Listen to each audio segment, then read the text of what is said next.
Okay, everybody, welcome aboard. Hopefully, everything's working with the microphone, the camera, and all that stuff. It tends to blink out every now and then. I use what do we use, Sue? I got the producer here with me. What is it that we use? So it's like a C channel or some sort of link up system, and it's a little flaky. And every now and then the camera blinks out. It's just what happens. Anyway, welcome aboard. We got crafting with Amanda, and we've also got Frank. I see Bobby and Julie. Anyway, Bobby and Julie. Oh boy, what did Sean do now? I love Sean. Sean, what do you mean? What did Sean do now? He's my favorite. I of all the Beatle kids. I love this guy. Looks and sounds good. Thank you, Mark. You look and sound good, by the way. Mark Morris, one of the great Beatle people. I call him a Beatle person. He loves the Beatles. I love the Beatles. But the topic, the star of today's show, I want to talk about a little bit about Sean Ono Tarō. Actually, I did not know that Tarō. I went to the old Wikipedia, and they had there Sean Tarō Ono Lennon, and I just love this guy. And every time I see him interviewed and in discussion, or if he's out there, he's very active on the X platform, the Elon Musk thing. Used to be Twitter. I like this guy. Hey, Rach, happy Pride weekend. I thought it was more than just a weekend. I thought it was like a whole season. I'm in Canada, China. So the whole, it's Pride year. Got every day is a gay day up here for all of us people up here. But anyway, happy Pride if for those that celebrate. Good morning, Prog Rock Tommy. Going to bang your gong. Absolutely right. We love Prog Rock Tommy. That's Edward, the great state of Texas. Ladies and gentlemen, yeah, Sean Ono. He just, here's why Sean's foremost in my thoughts today is he recently did the Rick Beato interview. And I hope you saw this. Did you kids see the Beato? And I hope Joe Mayo is floating around. I love Joe. And my Beatle people. Where are my Beatle people today? It was a really, really good interview. I will mention this right away. I'm going to tell you something. And is it concerning? Is it maybe? No mention of Yoko. No mention of Yoko. Like kind of, so I wonder about the general health. Maybe, Sean's very protective of his mom, perhaps. I haven't talked to him about it. But he's a great guy. I just really respect Sean Tarō Ono Lennon. I have a lot of respect for him. I like what he says. I didn't know he was on Beato. Well, he was. And I highly encourage any Beatle people or anybody to do the thing. I loved him until I heard his music. Bah! Here's the thing about this guy. I don't care about the music with Sean. I really don't. It's his gift. It's his thing. But I want to tell you about the integrity I think this kid has. And I say kid, and it's like, holy crap, he's born in 1975.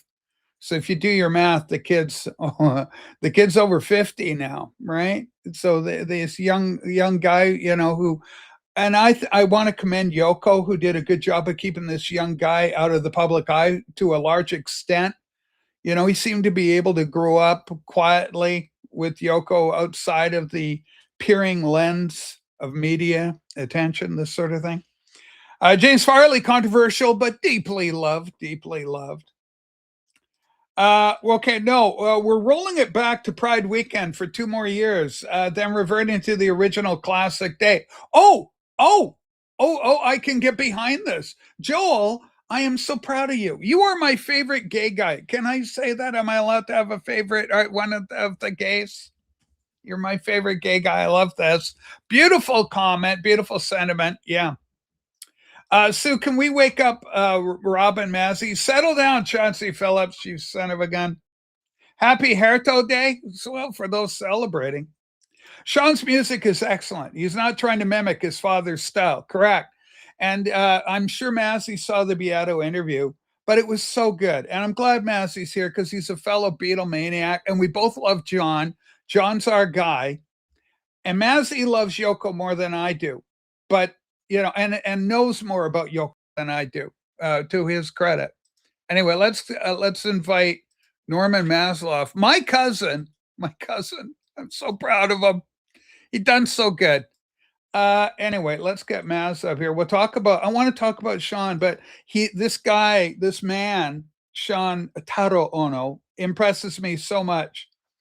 And Beetle Babe goes, yes, you can, in fact, have what's known as a fave gay. Well, that's incredible. Thank you for that. Holy smokes. Also, Chauncey, don't say get behind. Okay. Whoa. Whoa. Whoa. You seniors know what he means.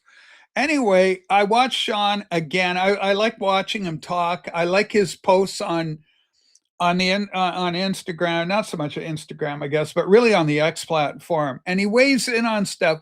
And I like Sean. And you know, it's not fair really to compare people or whatever. What about Julian? Well, I'm glad you asked that. I think Julian is more a party line guy.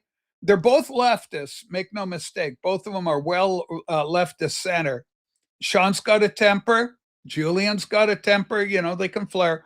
But Julian is more mainstream. And I like Sean because he thinks more outside the box. He really does. And he challenges himself and he challenges his own ideas. He's open to dialogue. He's open to questioning. And so I think he's brilliant, quite frankly. And I like his overall approach to life and philosophy. He incorporates a lot and owes a lot to his mom's guidance and the wisdom that she has. You know, Yoko, ladies and gentlemen, was born. I think Yoko's a year older than Elvis Presley. Maybe in there, Mazzy will know. Mazzy will know the exact year. I think Yoko was born around 1933 or so. So she's like, you know, in her 90s. Ladies and gentlemen, I love this lady right here. It's the Raging Tomato. It's Sarah. She's getting ready to hit the road. I'm listening from the car. Sarah, I got to drop by. I got to drop by your excellent top tier programming because I love you. I'm a big fan of yours. You're gorgeous. I love you. Anyway, Sarah the Raging Tomato. Folks, if you're interested in how do you call it? Contemporary morality, contemporary political issues, this sort of thing, dynamics of the human condition. You got to go over and see Sarah the Ridge. She's a bright, smart, very highly intelligent lady. I love her. I'm a big fan. I'm a big fan. Anyway, Sarah the Raging Tomato, get over there. Hey, what happened to the Julian who would come in the chat, Rachel? I don't remember that one. There's so many we get. I don't remember. I don't even recall Julian who used to come in the chat. We got so many, right? Don't we, Dale? Oh, I think I know who you mean. He's the English guy. He's a little on the, he's what I call on the spectrum. Like he's an autist, something like this, autism, something like that. Why are you hiding your eyebrows is very suspicious. I got bangs. I like my bangs. I've always liked bangs. My hair's thinned out as I got older. It's a true statement. But I always had thin hair. My barber always said, barber for guys, right? Goes, you got thin hair, but you got a lot of it. You got a lot of hair. It's just thin, right? It's very fine. Speaking of fine, 4D Man's in the house. Jesse Mel, get yourself up there on the screen, Chauncey, and show your frickin' posters. Okay, we've got the challenge. There's the link for anybody. And we've also got a link to Sarah. Please support her. This link has just been put up by our excellent producer. Simon, I haven't had you up on camera for a long time. I'd love to talk to you up here. You know, I think the show is, I love my monologue. I really do. And I appreciate it. And I really, so in some ways, it's kind of my favorite part of the show. It allows me to expound on whatever I'm interested in at any given time. Yeah, that's the one, Rach. Yeah. Get up here. What are you doing? You too, 4D. It's been a while since you. It's been a heartbeat. Decoy Nader 3. Decoy Nader. What are you, Decoy Nader? Huh. Hi, Decoy Nader 3. You've been on YouTube since June 4th. You've been on what, since June 4th, just this month? You're brand new. How do you like the internet? Pretty cool, huh? Manly or witchy? Interesting. I remember Julian, bit of an oddball, wasn't he? Yes, he was. That was Julian because he was on the spectrum. So he's similar to my good buddy Peter in New York City, Vinyl, Mad City, New York. That guy. I love Peter, but Peter, and remember, who was the other one? There's Peter, there's Julian, there's another couple I can throw in there. There are a couple more I can throw in there. Okay. Will Massey live stream content for the Taylor Kelsey nuptial Taylor Swift? Holy smokes. That is a big story developing right there. Taylor Swift getting married. I would love that for Massey to live stream that one. I think that would be a big story. Anyway, yeah, Julian, Peter, Mad City Vinyl, and there's a few other. Who's the guy? Scotty Dog. Remember him, the entertainer, the singer, and then he went completely nuts. Ladies and gentlemen, speaking of somebody who's completely sane, it's a nice change around here. You have somebody on that spectrum. His name is Norman Beatles Maslow. How you doing, Beatle Channel Maslow? You know, what this Beatles Maslow thing? there was a time, yeah, I have a new Beatles channel. There was a time when you used to pay attention to my content. Yes. Because you were wondering if I watched this Beato video. Yeah, with, yeah. Sean. Yeah. A few days ago, I made a video where I Yes. talked about the video, and I compiled and showed a bunch of the artists and music and albums that Sean specifically spoke about in that video. Oh, how very cool is that? I thought that was a good angle from the out there jazz of Eric Dolphy. Yeah, he mentioned Radiohead to Coltrane and Miles Davis. Yeah, Miles Davis. And him talking about "I Want You, She's So Heavy." Maharishi Navuvna. Yes. Now I didn't always get the specific album he talked about, but there was about a dozen albums that I showcased, and I had all but maybe two of most of them. Massey, I love you. Watch my fucking video and you paid attention and you just weren't into your own self-centered right-wing bullshit. Narcissistic and the extreme, problematic Rachel's ghost. But Massey, I love you, and I respect that, and I love the way you approach that. You're always getting an angle. Not everybody can do that, and you've got a gift for that, and you do it over and over, and you're very consistent. You want to showcase something. You want to make it original, because for me just to go by and say everything Sean said, I mean, watch the video. I don't need to do that. But here's the deal. Okay, now full disclosure, and this is the beauty of this channel, is I'm far right. Massey is extreme left. This guy, he is all behind the Montani. You are borderline sociopathic communist. You are that heavy in. But I doubt that. I'm a capitalist to the hilt. All right, attaboy. You know that. I know. Okay, now here's the deal.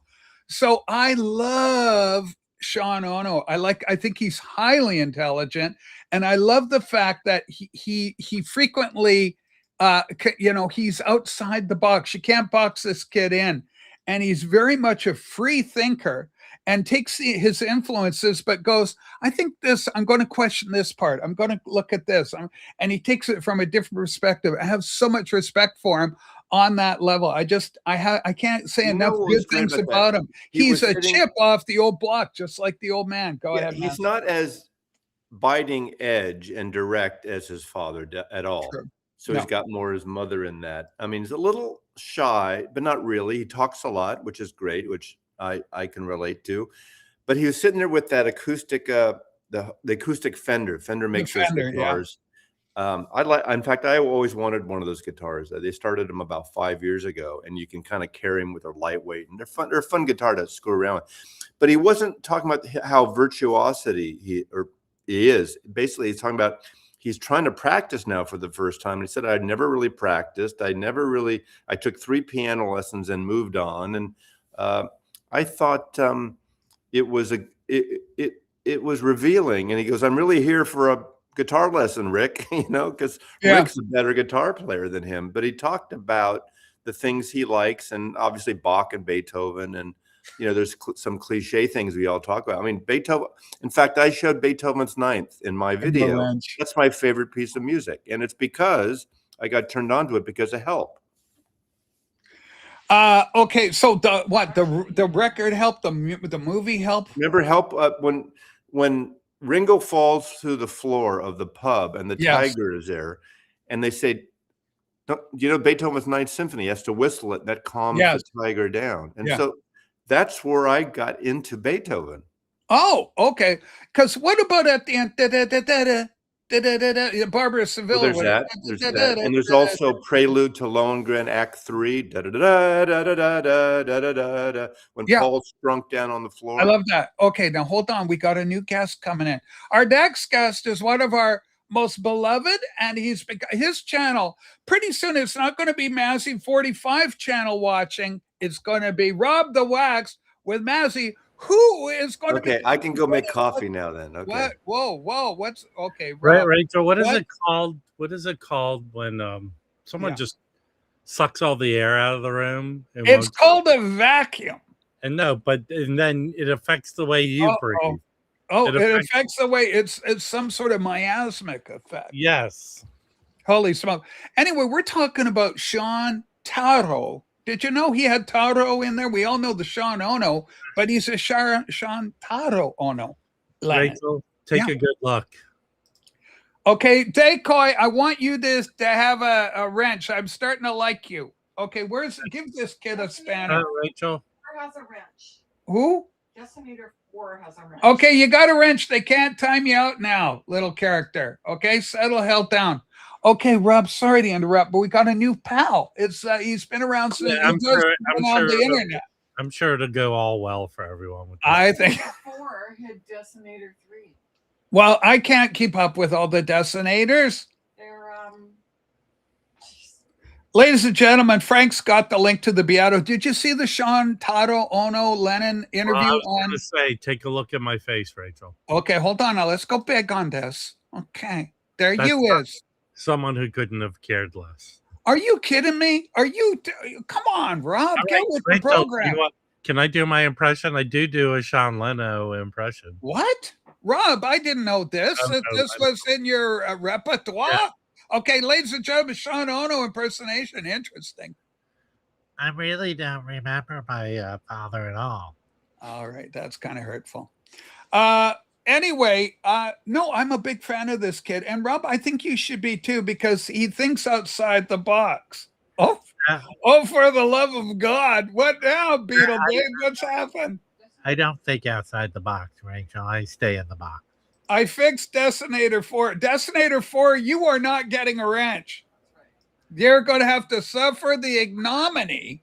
Look that up in your Funkin' Wagnall. The ignominy of not being wrenched on the Ghost Show.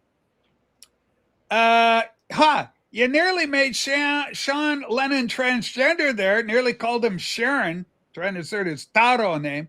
I didn't call him Sharon, you son of a... Listen, 4D... You Mancunian troublemaker, you riffraff. Rob, I'm sorry you had to be exposed to this early on another exciting Sunday show with Rachel's Ghost and Friends. Anyway, we love Beetle Babe. Please don't make wax big on the screen. Some may be eating. That is horrible. Rob, hold on. Okay. Hold on. Daddy Bog, do you actually put the food in your mouth, or does someone in the facility do that? Daddy Bug, please, you are elderly. I want you, make sure that you've got a walker or some means of visible support. Yeah. Okay? We need that when we get older. It was interesting on the Sean Ono interview with Rick Beato, and it was excellent, Rob. It really was riveting entertainment. This kid, this Sean, I call him a kid, but he's not. He's all grown up and whatnot. He's like your age. But here's the deal. This Sean Ono. He's 50. Where did that discombobulated voice come from? It's Massey. He's back, boys and girls. He's going to be 51 this year. Yeah, 75, right? 1975, October 9th, same day as Dad. But anyway, here's what I found interesting, Maz, about the interview. No mention really of Yoko in terms of like Rick didn't go, and they probably talked about beforehand. I don't want to talk about my mom's health or where she's at I don't or think anything. There's anything to say really about. I mean, you might want to go. You might want to. I'm curious. Aren't you curious how the lady's doing? Yeah, I could see that. Yeah. I'm just going to get, hey, how's your mom doing? How are the cows doing up at the I heard. Okay. And he could go, full disclosure, mom's not in the best of health. She's getting up there. Hey, Rachel, Yeah. This will both help you and Mazzy. This comment I'm about to make. Yeah. I heard she's in the same facility as Mitch McConnell. Mitch McConnell, that guy should be behind bars, but that's a whole What the different fuck other is all story. this hidden and unhidden shit? I was making coffee and I was being polite not to have the Nancy is noise. being polite. Just fuck off, Tim. I don't even know which Tim are you. Tim. All right, now everybody calm down. Mazzy's back. Okay, please. Making coffee. Ignominy, the study of Iggy and his friends. Holy smokes. Stooges, the pride of Detroit. You know, they didn't even talk about, Sean has produced a lot of artists, the Black Angels, and he's on one track Never heard of I got a couple of Black Angels. He's been on a couple of Lemon Twigs tracks and things. So, well, he's really changed the world.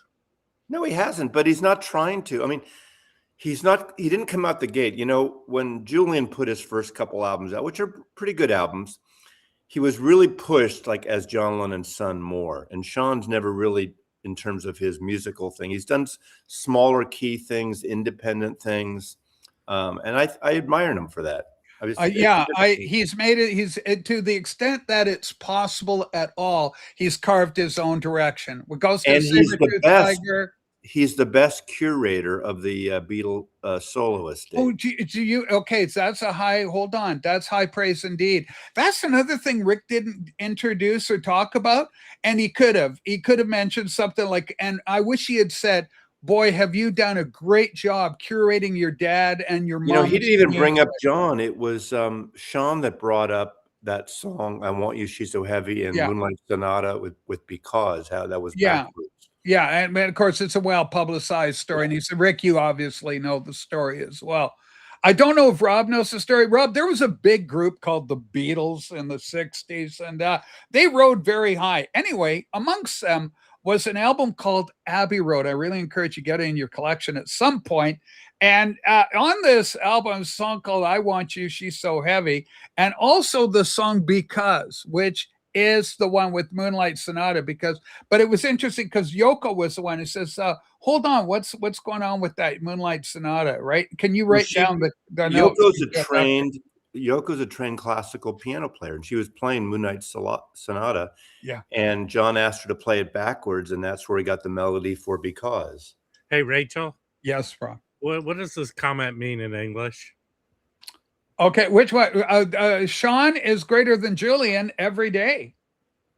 That's perfect prescription vinyl. You know what? I'll tell you this much. Yeah. I can hum a Julian song. I cannot hum a Sean song.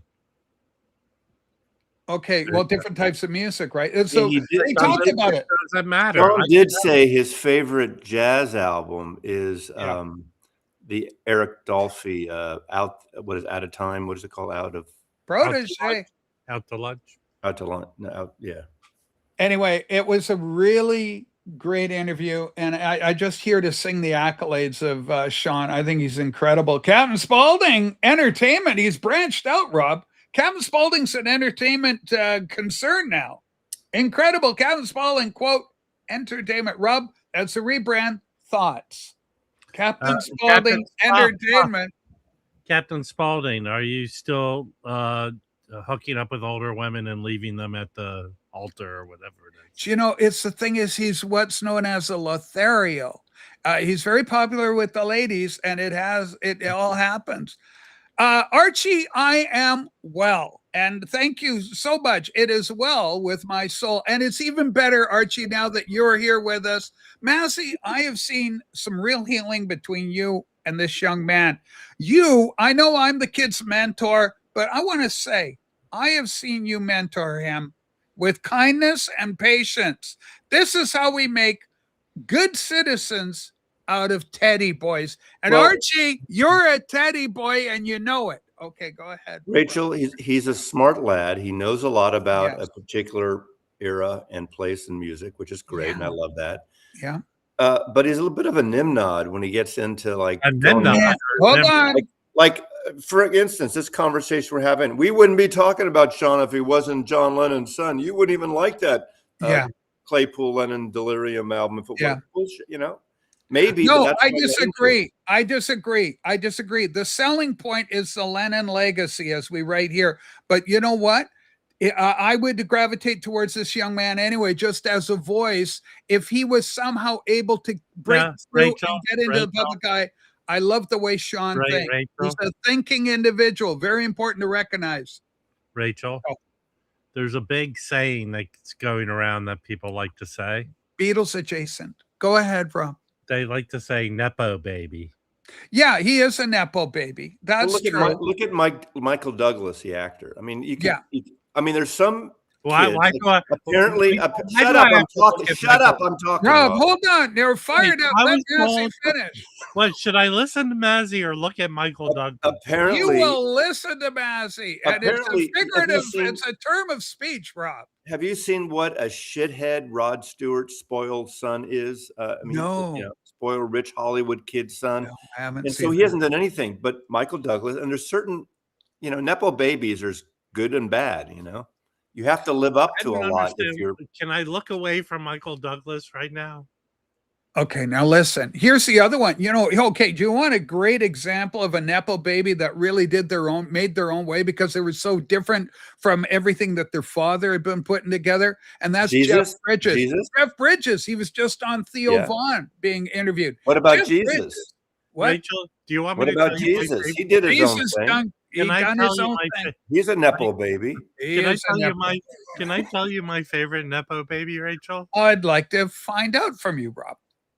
Will Rogers Jr. Remember Will Rogers Jr. Remember he did Grape Nuts commercials? Grape about Nuts. He did do the grape nuts. What about the Lindbergh baby?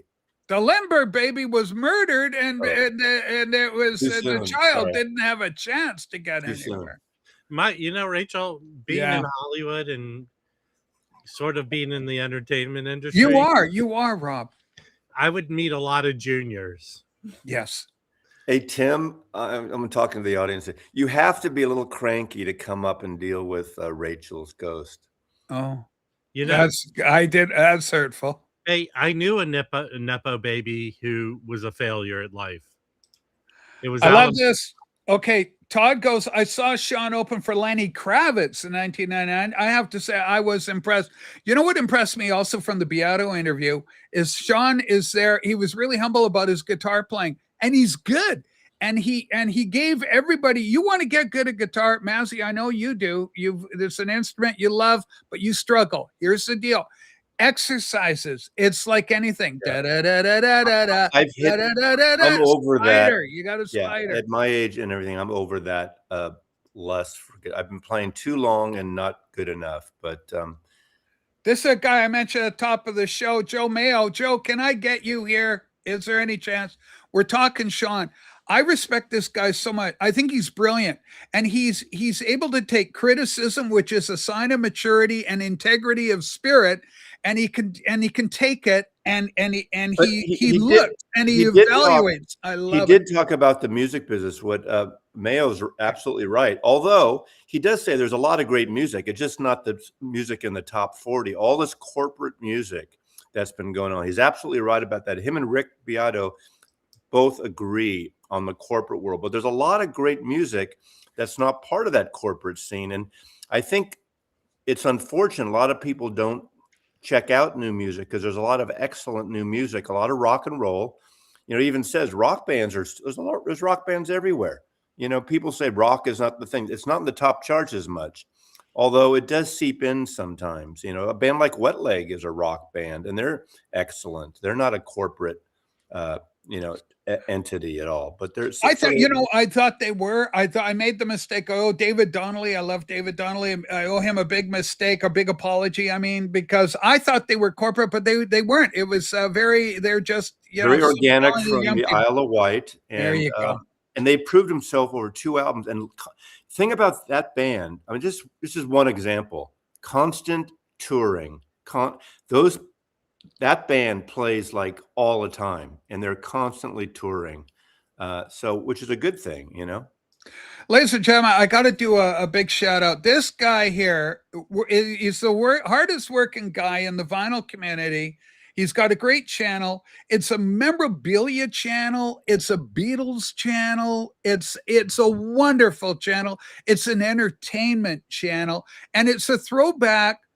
He calls it Uncle Paul's Beatles. Now I want to get the full name. Uncle Paul's Beatles Pop Playhouse. Beatles Pop Playhouse, and it's heavy Beatles, but it's not just the Beatles. It's some Monkeys. It's Hanna-Barbera. It's a boomer's paradise, Maz. It's a boomer's paradise. And I've tried to get Paul up. He's on a kind of like one of them pads, a ThinkPad or one of them kind of things. And so we can't get him on the screen in any meaningful way, which is unfortunate. We've tried and tried, but I just can't say enough good things. So the producers got the link. I want to continue with my little promo for him. And he's such a great guy, and he's funny. He's Rob the Wax funny, that kind of level of funny. And so I want you all to please subscribe. I work my ass off here on this little program promoting people. I really like to see the vinyl community come around and support channels. And because this guy, he goes above and beyond, Mass. He does little skits. He does costuming. He does different characters. He's a good actor. He's a natural born actor. I just love this guy. Where is Peter Dinklage when you need him? He would be a perfect addition to the Beatles Pop Playhouse. Uncle Paul, we love you. Holy smoke. So there's the link. Please, everybody, get out there and support him. And I got some albums to plug, but we'll do that a little later in the program, so stay tuned. Go ahead, Maz. No, I know Vinyl Dale says, what leg is indie? Indie, yes, but they're selling a lot of records. They're not the top 10 charts, and they're selling out everywhere they play. And they're just a good rock and roll band. The indie thing is always that catch-all term. They're indie because they weren't manufactured, and pretty much the Beatles were indie until they got a big label deal. I mean, the indie thing, I think bands like REM were basically what Mazzy's saying is Vinyl Dale, go put on another kettle on. I understand what he's saying. It's just that, Engine de Poitrine, indie also then, and now we'll see if they outlast the novelty act side of that, Okay, interesting comment here. The debut was great. The second was great. Okay, listen, Massey, this will be of interest to you. Johnny Marr is selling his guitar, legendary guitar player from the Smiths. I've offered him 77.93 pounds for a Gresh that he played hand in glove with the Smiths on. I think you're going to have to raise the bar a little more on that. We're going to sell for a lot. We're going to sell for a lot. You know what? Rachel, that guitar just alone, and if it's a cheap Gresh, it'll be like $800 minimum. Go ahead, Rob. Without the signature or the cachet of the Smiths. Rachel, it's better that you understand that most of the people that come and support you, yes, most of their money comes from donating blood. A lot of the people that support the Rachel's Ghost Show comes from blood donations, Rob? Well, their money, money they give for their life. All right. So you're saying some of them are struggling? Is this because it sounds like a struggle? If you're having a guys and girls, please be careful with your precious donations. It's okay to do a little, but if you overdo it, you could endanger yourselves. Please be careful out there. Anyway, ladies, Mask, go ahead. I think you need to end your show at 9 a.m. sharp this morning. Okay, 9 a.m. sharp. What's the call? I hate to promote another channel, but it's after, at 9. Yeah. It's going to be great. We're going to have Too Many Records. Yeah. We're going to have Mike from the In Groove and Dylan Noble Records on with Westman. The three. Oh, really? Steve Westman show? Record stores at 9 a.m. Yeah, a lot of people like that. I mean, these guys, all three are the biggest of the record store hitters. Two of them are. Okay, well, you got Too Many Records. No. Yeah. Rachel, you should learn. Yes. Maybe you have done this from time to time. Yeah. With you always, when you do three people, one of them should be horribly not good at what they do and just a moron. The Spice Girls were manufactured. It makes the other two look better. The Spice Girls were put together, and some of the boy bands and the K-pop artist. Where is There's Mazzy nothing on wrong with another putting a stream band right now? together. There's not Wow. auditioning. Is Mazzy on another stream right now, Rachel? I don't know. I think he's struggling. I was responding to Scott Wheeler. Scott Yeah. Wheeler is one of the more intelligent posters on Yeah. this stream. We love Scott. And of One course, of he's them. like Rob. He's a Hollywood guy, legendary. I'm going to call him Oscar nominated. Holy smokes. How many of you are Oscar nominated other than Rob, who's an Oscar winner? 4D man, what does that mean? Maz's channel announcement. What's my channel? Well, we all are. We all are, Andy. You're right about that one. What channel announcement are you talking about? Okay, what's going on, man? Mazzy's channel announcement sounds dull as dog shit. But hey, people will tune in. Oh, you know what? He's talking about the Steve Westman thing that you just flew out. Oh. That's a big. Hold on. Yeah, go right ahead. I want to challenge this saying dull as dog shit. Okay, dull as dog shit is being challenged. We have a challenge. If a dog shit somewhere, you would freak out about it. It wouldn't be dull. You would go. You know what bugs me, Rob, is when somebody's dog shits on my lawn. Like, don't shit. I don't mind a dog pooping. They got to go. They got to poop. But I'm telling you, Rob, I don't want to see no dog pooping on my yard. Okay, I'm telling you that right now. Carry the baggie and pick up the dog poop. Okay, here's a question. Yeah. Why do some people get so upset and they say, well, someone's walking their dog, they put it in the little baggie, right? They tied it up and they threw it in my garbage bin. What's so wrong with that? Isn't that a good thing? Well, I mean, technically they should use their own garbage can because yours will fill up if everybody did it. How much? Come on. No, but if all the neighbors start using your garbage, you'll have there's a whole row of garbage cans, whatever one's closest to the fucking dog shitting. No. Or the wait. There is public garbage disposals. I appreciate all the outrage from you two. Yeah, we are outraged. We're elderly. We're making my point that that's not really a good saying. Okay, listen, Antoine de Patois, I've already talked about these guys. I saw both albums available. I was in the mall. I did a mall crawl, and lo and behold, there they were. I pointed them out to Sue. I was not tempted to get my Antoine de Patois. Sorry, Kimbo.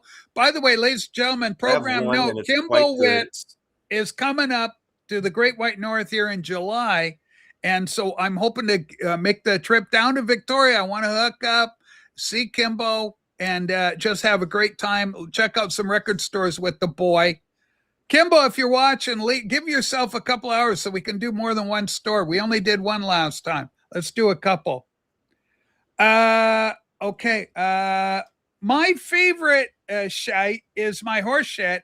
It's usable to fill holes in the lawn. Rob, you're a happy urbanite down at Muscle Beach. You encounter much excrement. You are in your LA adjacent. You're adjacent. You are greater Los Angeles area. Rachel, have you ever encountered dog crap on your journeys? Rachel, rollerblading. Rachel, a skill I have developed, which I'm not proud of. Okay. Is being able to tell the difference between dog shit. Yes. And human shit on the sidewalk.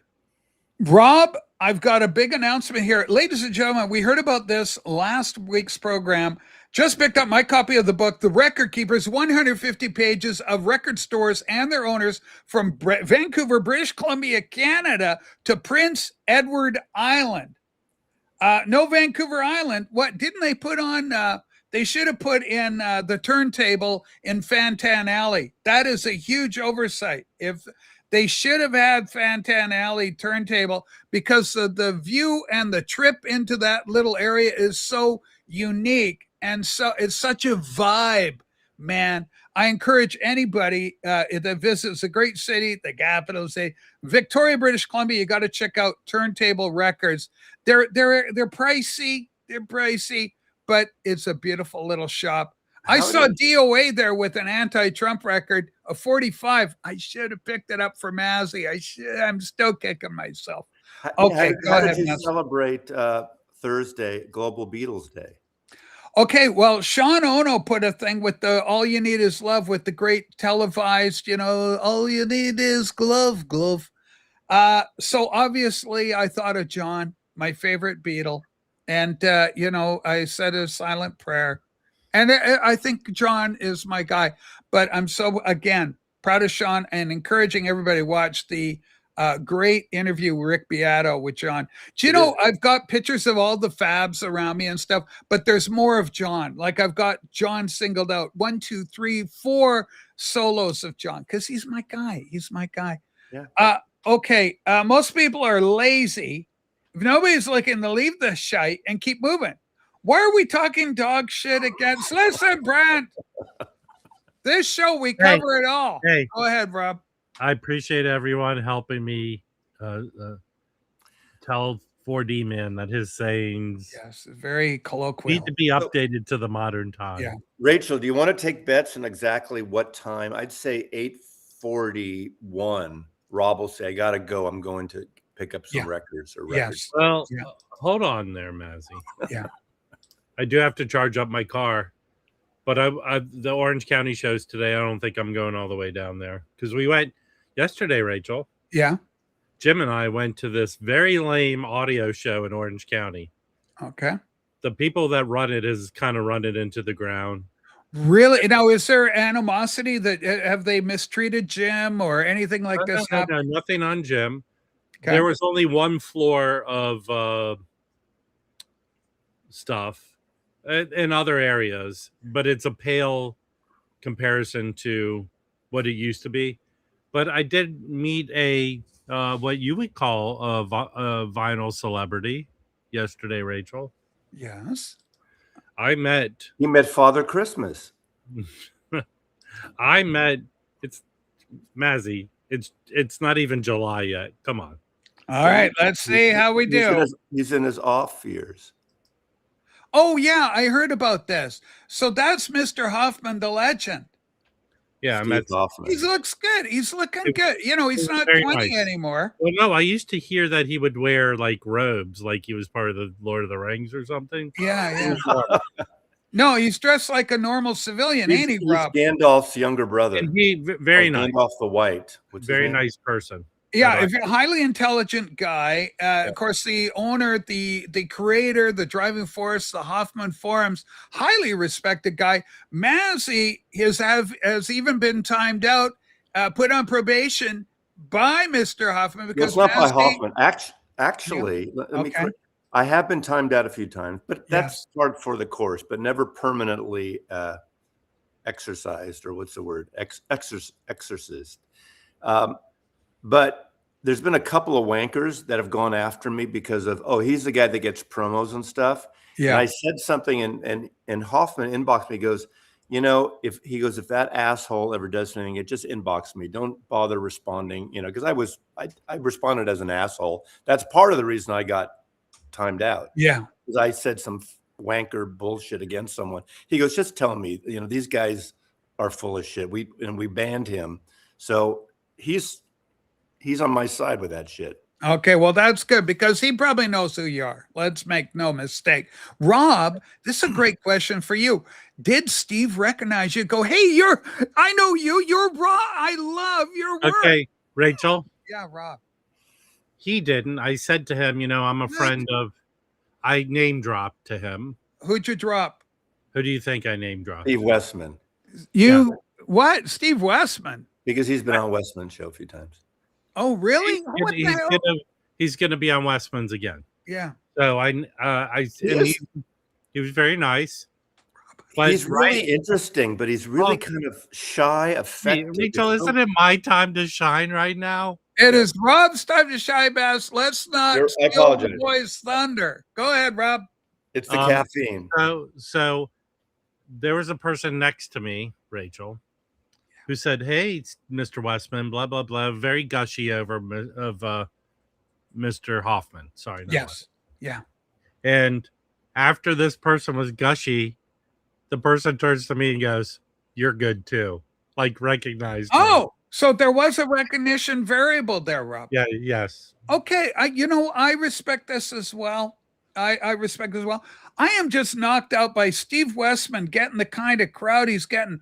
What kind of numbers is he doing these days? He must be killing it. Steve Westman. Let's look him up. Steve Westman. You mean per show or per? Just his channel, the whole bit. He worked. Holy shit! 44,500 subscribers plus 389 videos. Do you know, I remember when Steve first started, he was really struggling. Like, it took a while for him to catch fire. And he's really the ideal VC poster boy. He's got that, he takes it seriously. He's got the gravitas. The thing with this final community, and you know who you are. You people take yourselves way too fucking seriously, okay? I'm telling you right now. This is why I got 700 subscribers. And because I don't. The whole thing, I do it, it's a laugh. It's a bit of a lark. But congratulations. I mean, that's impressive. He's up there with Melinda Murphy type numbers now. You know what's great about he is that, and I mean this as a compliment, in that typical, that cliche, polite Canadian, doesn't ruffle feathers. He listens to everyone. He's gotten, like all of us, he's gotten better, and he lets the people talk. And thing is, he'll keep asking people to be on the show, like on and on and on. I can't believe he does it. I'm like, if they don't respond, that's like, I don't really, maybe a follow up. You got it. Yeah, you and I are the same. We're built from the same cloth, man. Literally, I'm the same way as you. He's really good at that. He's got to be a salesman, which is the opposite of his personality. So he gets. Who was good yesterday? Westman had poetry on, and poetry was good yesterday. Yeah. Well, poetry is always good. That's Michael. He's a bright spark. Let's face fact. Anytime you bring someone under 50 on, it's a good thing. But I got to tell you, holy smokes, Rob Walker. Hope you've watched Citizen Vigilante, Rachel. I'm sure it'll be Oscar nominated. It's number 4. I think it's number 4. Oh, hold on, Rachel. Yeah, go ahead, Rob. This is Rob's area. Rob, this is Rob. Rob the Walker, Rob the Wax. Hold on. This is a shitty ass movie. And you know how there's, what do you call it, Rachel? Above the line? All the people involved in this film are movie failures. Movie failures. But the film seems to be catching some, got a little heat on it. Hold on, Rachel. Yeah. I hear it's outselling Supergirl. No, Rachel. Go ahead. When one of the investors illegally drops the movie on his social media platform for people to watch, can't be good. You know who the director of this film is, Rachel? I heard he got Me Too'd some years ago, Rob. The director is Uli Boll, who's notorious. Uli Boll. He's notorious for being the worst movie director of all time. I don't even know this movie. I don't know anything about this movie. It's actually, here's how you'll know the movie, Mazzy. Okay. A big actor who was riding high in Hollywood. Fuck you, Ray. A big actor who's riding high, and then he had some sexual whatevers. Well, and he was like 20 of them. No, well, this is the Arnie Hammer. It's his Arnie Hammer. Yeah. With that name alone. And if you watched a clip of the movie, there couldn't be more wooden acting. Yes, in a clip. He's a terrible actor anyway. I mean, him and Man from U.N.C.L.E. was terrible. What? Robert Vaughn? Uli Boll. Go look up Uli Boll. I know who Uli Boll is. Yeah, he was directing at one point. Isn't he an Israeli guy? No, I think he's Polish or something. Yeah. At one point, he was directing 5 movies a year. He got hooked up with an investor and acquired the rights to a lot of video game titles. Yeah. And he was directing lame ass movies about that. But I tested a couple Uli Boll movies, and audiences walked out of those films. Let me ask you this. So Rob Walker says 20 million views in a day. Did you pay for those, or was it free views? No. Well, what happened is the thing. Where is it? Where is it? Oh, actually, you know who leaked it? Yeah, Elon Musk. Yeah, Elon did it. Elon dropped it on the X platform, because it got banned in Germany. So the Germans banned it. So Elon says, "Well, fuck that."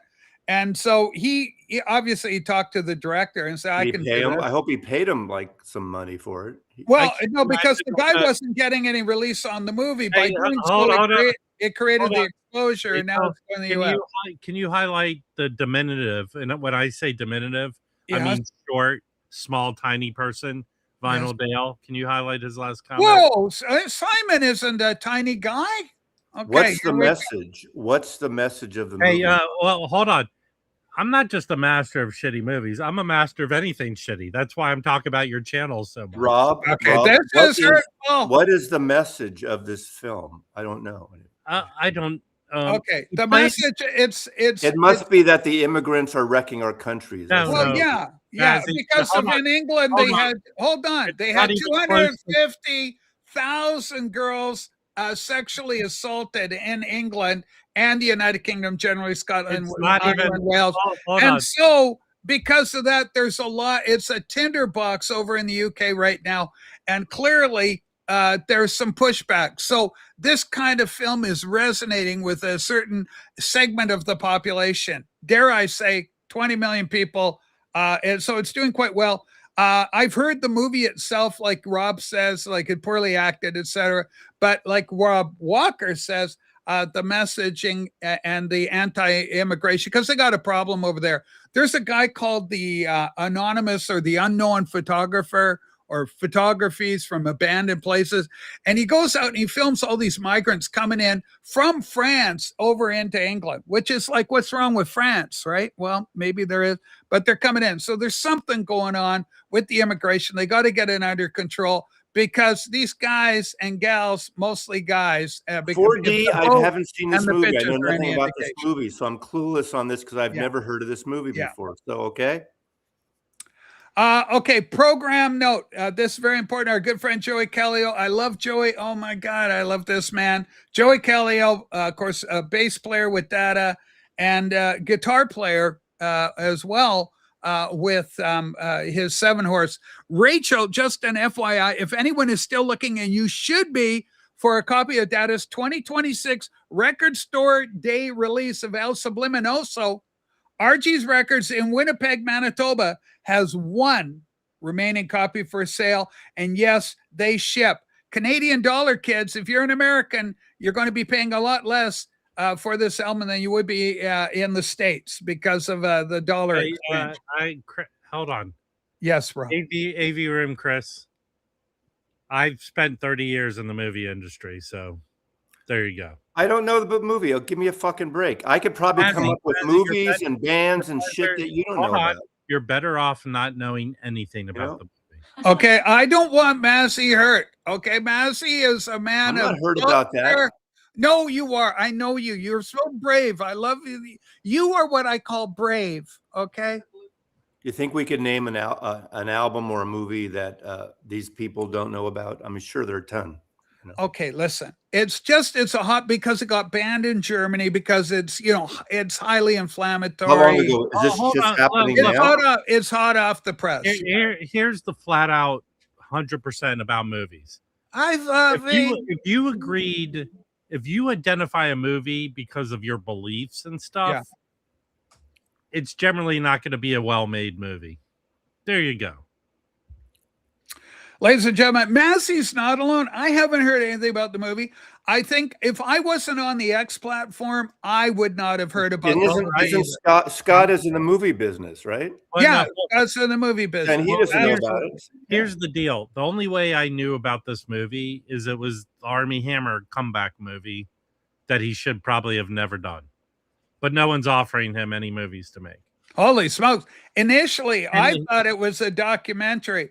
It's very violent. It's you like the Sisu movie, Maz. It's like the Sisu movie, only instead of taking out Nazis, you're taking out kind of different rapists and stuff. Well, they should take out rapists and stuff. Yeah, well, you'd like this movie, Rob. This is why I love Maz. Maz is you are like Sean Ono. You are outside the box. You are not just. Gosh, I love you. You are not just a metrosexual, which a lot of people label you as, and they see you primarily as a metrosexual. But you're much more than that. You're much more than the Beatles channel that we all know you secretly are. You're bigger than that. But the thing is that you are so magnanimous. Definitely add this movie to your watch list and do a review on your channel. That would be incredible. Okay, we've got this. Torgy goes Blade Runner. The first one or the sequel? The sequel's good. Hey, I didn't Rachel. like Rachel, I didn't like the can sequel I? very much. Can I'm just starting to remember shit about Uli Bowl. Okay, go Uli ahead, Bowl, Rob. Uli Bowl. Yeah. Pretty much all his films are Yeah, unanimously. he's the hip one. Hold on, unanimously panned. But I distinctly remember that he challenged a critic of one of his films Challenge the critic. to an MMA fight. Then Mixed martial art battle? Yeah, they fought each other. That's how horrible of a director that guy is, that he does stupid stunts like that. It's sociological interest in the cultural wave that the film is making. I'm not interested in seeing the film. I'm interested in the reaction, debate it generates. If an immigrant or a citizen kills someone in any way or rapes or violates, they should be a lot of persecuted. The majority of immigrants, the percentage is actually lower of violence from immigrants than actually Rob people Walker. from the country. Hold on.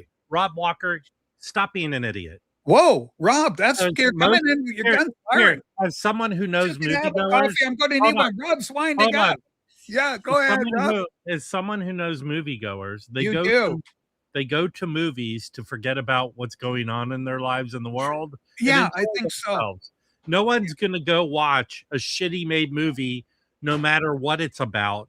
If you identify with it, if you believe in the meaning of it, if it's shitty, it's shitty. No one's going to watch it. I love this next comment. This is something near and dear to me. I love the comment because I collect Criterion films. I've got a great Criterion collection. It's growing all the time. What do you guys think of the PlayStation controversy, where they're removing thousands of purchased movies from users' libraries due to losing the film studio license? I call that a win for physical media. Not only is it a win for physical media and that, but frequently, and no bigger example than the Star Wars franchise. We got a little Star Wars to talk about. I'm late to the party on this. Not Star Wars, but this thing I got to tell you about. But these guys got like 44 million subscribers, sort of thing. Anyway, holy smokes. They changed the dialogue, or in the streaming, they'll cut things out, like say the N-word is used in the original. And given the time period and the framing and who says what and why they say it, they can X words out in dialogue. And they've done it in great films like The French Connection, For the Love of God, I know a little bit more about this than what it's saying. Okay, go ahead, Rob. It's particularly a company that has one of the biggest film libraries in the world. Yes. It's Studio Canal. Big one. Big movie studio that markets, and they have a huge library. They're pulling their films. That's who it is. That's the main culprit of this. So here's the deal. If I don't agree, I agree with Rachel on this. That I don't think they should change films, whatever the dialogue. A film at a time is a moment in time. I want the integrity of it. I agree. I totally agree with that. That's why I disagreed. The one thing they didn't talk about, Sean using "Women is the Nigger of the World." Yeah. Rob Walker, you kind of have your head in your ass, because you go everywhere you can to complain about what you believe politically. I don't give a shit. You're an angry dude. Go be angry wherever you go. That's kind of the way you come off. So I could care less what upsets you. Now, hold on, Rob. I really do. You know what? Listen, hold on. Okay. All right, go. It's funny how people have no spatial awareness about themselves. Rob Walker, you hate a group of people. So that's your right. But it's also the right of those group of people to hate you. And both are equal. So go fuck off. And why don't you go hang out with Vinyl Dale? Maybe you can put him on his shoulder. All right. Rob is talking, Mazzy. Let Rob finish, and then you could go. Okay, Maz, I'm freaked out too. Go ahead, Rob. Why don't you go find Vinyl Dale, put him on your shoulder so he can go see the parade? Okay. Okay, that's horrible. Downloading music or downloading films is a gamble. You don't own it. You're renting it essentially. If you think you bought it and it's in your Apple file or your Sony file or your iTunes file, because someone else could buy that library and could take it away in like that. So If Yeah. you want something, it's physical. Now, if you just want to listen to stream and once in a while you'll get that stream. There was something, I forgot what I was listening to. I had like a little playlist. I only stream in my car, Apple Music. Yeah. And there was one song on it that's gone now. And it's luckily it's not my primary source, but in the playlist on my, it's gone now because it's off of the Apple platform. I forgot what song it was. So that's a gamble you have to take. And I know also very important to know about Massey. Notice viewers, frequent viewers of the program, Massey is, Mass, you're getting smarter every day. I just love you so much. And listen to this. Did anybody notice that Massey didn't say library? He didn't say library anymore. He said library. I see library. Okay, there's I do have dyslexia, right so I do twist words around. So that's just I do have a light form of dyslexia. So holy smoke, we got some kickback on beloved figure Rob Walker. This from Joel. Remember Walker's rather short-lived Rob Walker persona? Guess he ditched it after not getting enough attention. Holy smoke, that's critical. It happens on the program. Rob, but you got to admit, Rob, do you have any fear that you're going to come off as what's known as a Hollywood elitist? That is a concern that I have for you. Go ahead. Hold on. Rachel, what about a VC elitist? Oh, well, that's a whole different class of animal, right? I'm not even close to being. Listen, you're a man of the people. Okay, look at even your apartment doesn't have enough pictures on the wall. You got your Jacko. Well, it's a small apartment, only filled with black tracksuits. All right. I've heard that, actually. I've heard that. Hey, okay, listen. Mazzy, you are and this is, of course, folks, we've got our eyes all on this. This is the 45 Mazzy watch party. It's going to be happening. I predict within the next 3 weeks or so, Mazzy will be surpassing Michael. He's worked hard for this. Couple of years to take him to do it, but it's finally happening. Massey, you're no 45 when it comes to being a smarty pants. Thoughts? Smarty pants. I have no response to that comment. All right. Okay, here we go. My people mentioned to me that you were bad-mouthing me on your recent stream, Rob. I guess I'm good for your pathetic. Rob, what are you doing attacking Rob Walker? Hold on. Hold on. Go find a clip. Hold on, Rob Walker. My streams are up. Go find a clip of me talking about you. Mazzy, question for you. You're on my streams all the time. Did I even come close to talking about Rob Walker? I don't remember any of that. But one thing, we always, you asked me a question, if Rob Walker's name does come up, we do talk about his wanker shitism, but I met Rob. I think honestly, we didn't dump on wanker shitism. You know what, Rob Walker? The fact that you said you were going away and you came back to make an inaccurate comment means you're very butthurt.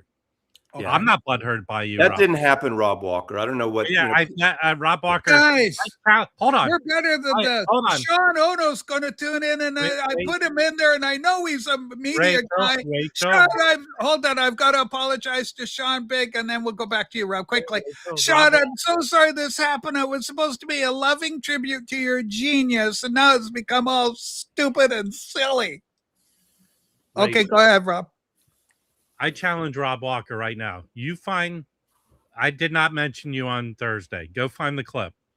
If you find the clip, I'll say the Uli Bowl shitty movie is the best one ever made. but Rob Walker, how would I talk about you on my stream? Seriously. You are dull as dishwasher water. Rob Walker, the fact that someone told you that I talked about you should answer your question. If you find the clip, time it, come to my stream. Okay, Rob, you are in trouble. You are being called out. We have the specific episode. Thursday, you mentioned Rob. Didn't happen, Rob Walker. Didn't happen. Go time it. Rob, you are in denial. It's not just a river. Hey, hold on. You know what many people told me, Rob Walker? You like to stick your thumb up your butt. Sean, I'm so Does it sorry. Make it true? Hold on, Rob Walker. Many people told me that. I can't specify who, but many did. Rob Walker, first of all, if you believe the shit, say who told you. Tell me the many people that told you I talked about you. Name one. but I welcome you to go timestamp the time I talked about you on my stream. Rob, And I hold on. understood there would be no math. Rob, I think the surprise here is that Rob Walker has people. Yeah. Okay, whoa, you guys, look at you That's a dogpiling on joke. this Come kid. on. Dogpiling. Hold on. Can you highlight Rob Walker's new comment? Okay, this is a good one, and it's going to rub some people the wrong way. For me, I believe this. It is a powerful comment. I'm easily the most popular VC channel. It isn't even a competition. Well, hold on. Okay. First of all, you left out a period at the end of your sentence. But secondly, you go back to his comment. Okay, but hold on. I'm out of order. Hold on. Okay, it's just you know what? I'm out of order, Vinyl Dale. No, I'm sorry. This happened. You should be taking notes right now, Vinyl Dale. This is what you call personality, which you do not have. All right, Rob Walker, you left a word out of your comment. Yes, Sean is here. He's watching. He'll be not live, but he'll watch later. And I love him. And I'm so sorry this happened. It was supposed to be my tribute. Mass, I'm also sad that Beato was able to beat you to the punch against Sean Ono. I thought you had the shot. And Larry Grace, the incredible Canadian muffin. You two guys. And I got to mention Joe Mayo. It would have been you, the muffin, or Mayo. It's one of you three guys. And I was shocked and somewhat disappointed that Beato got the shot. Promise me that you and Sue will sit back and have a soda, whatever, and watch that video I did on the music Sean talked about. I promise I'm going to watch. Mazzy, I make a promise, and I'm going to put a like on it, and I'll leave a comment for you. I did, when I heard the release of Claypool Lennon was coming out like a few months ago, I wrote to the Lennon guy who I deal with, Simon, and I never got a response, but I said, hey, if Sean's going to do any press, I'd love to chat about his music on the channel. Never got a response to that, unfortunately. Okay, powerful comment right here. I'm the third biggest wanker in the vinyl community behind Mazzy. Mazzy, you're in at number 2 wankership. We know that because Richie did that top 10 wanker video in the BC. Number 1 was himself, Richie. I'd love to get Rob up. I think he's got to go. Rob Walker, can you come on TV show, or can you send a representative in the form of Simon? Can we get one of you? You're incredible content creators, both of you. Rob, would you welcome the opportunity to just hang out with a couple of our pals from the UK? Well, it makes me look smarter, so sure. I think Rob Walker got like trapped in a car boot for a month or something. Okay, let's just see how everybody's getting along. Walker's 45 whack-a-mole was fun. It was well done. Thank you, Jens. Okay, look at this. Rix is really going in hard. Rob, I guess you're going to support Rix there. Rob Walker, save yourself, get off the channels for at least a month, or you're a basket case in an institution by the time you're 70. Rachel? Here we go, Rob. We got the receipts. It's at the 33.45 second on the Thursday show of badmouthing. Rob waxed. Why would you badmouth? He's got the receipt. Well, Rachel, I actually. Rob. Hold on. Make me big again. Make me big. Yeah. Okay, look out, Rob Walker. Here comes what's called a retort. I have to apologize. I did talk about him. What the hell was that, man? Let's check on him. I'm going to Rob's show. I want to find him. I think Mazzy sneezed and shit his pants at the same time. It sounded horrible, Rob. Hold on, Rachel. I have to apologize to Rob Walker. I just pulled my thumbnail, which is the basis for what I know I talked about. Yeah. And this is my thumbnail from Thursday. Okay, let's take a look.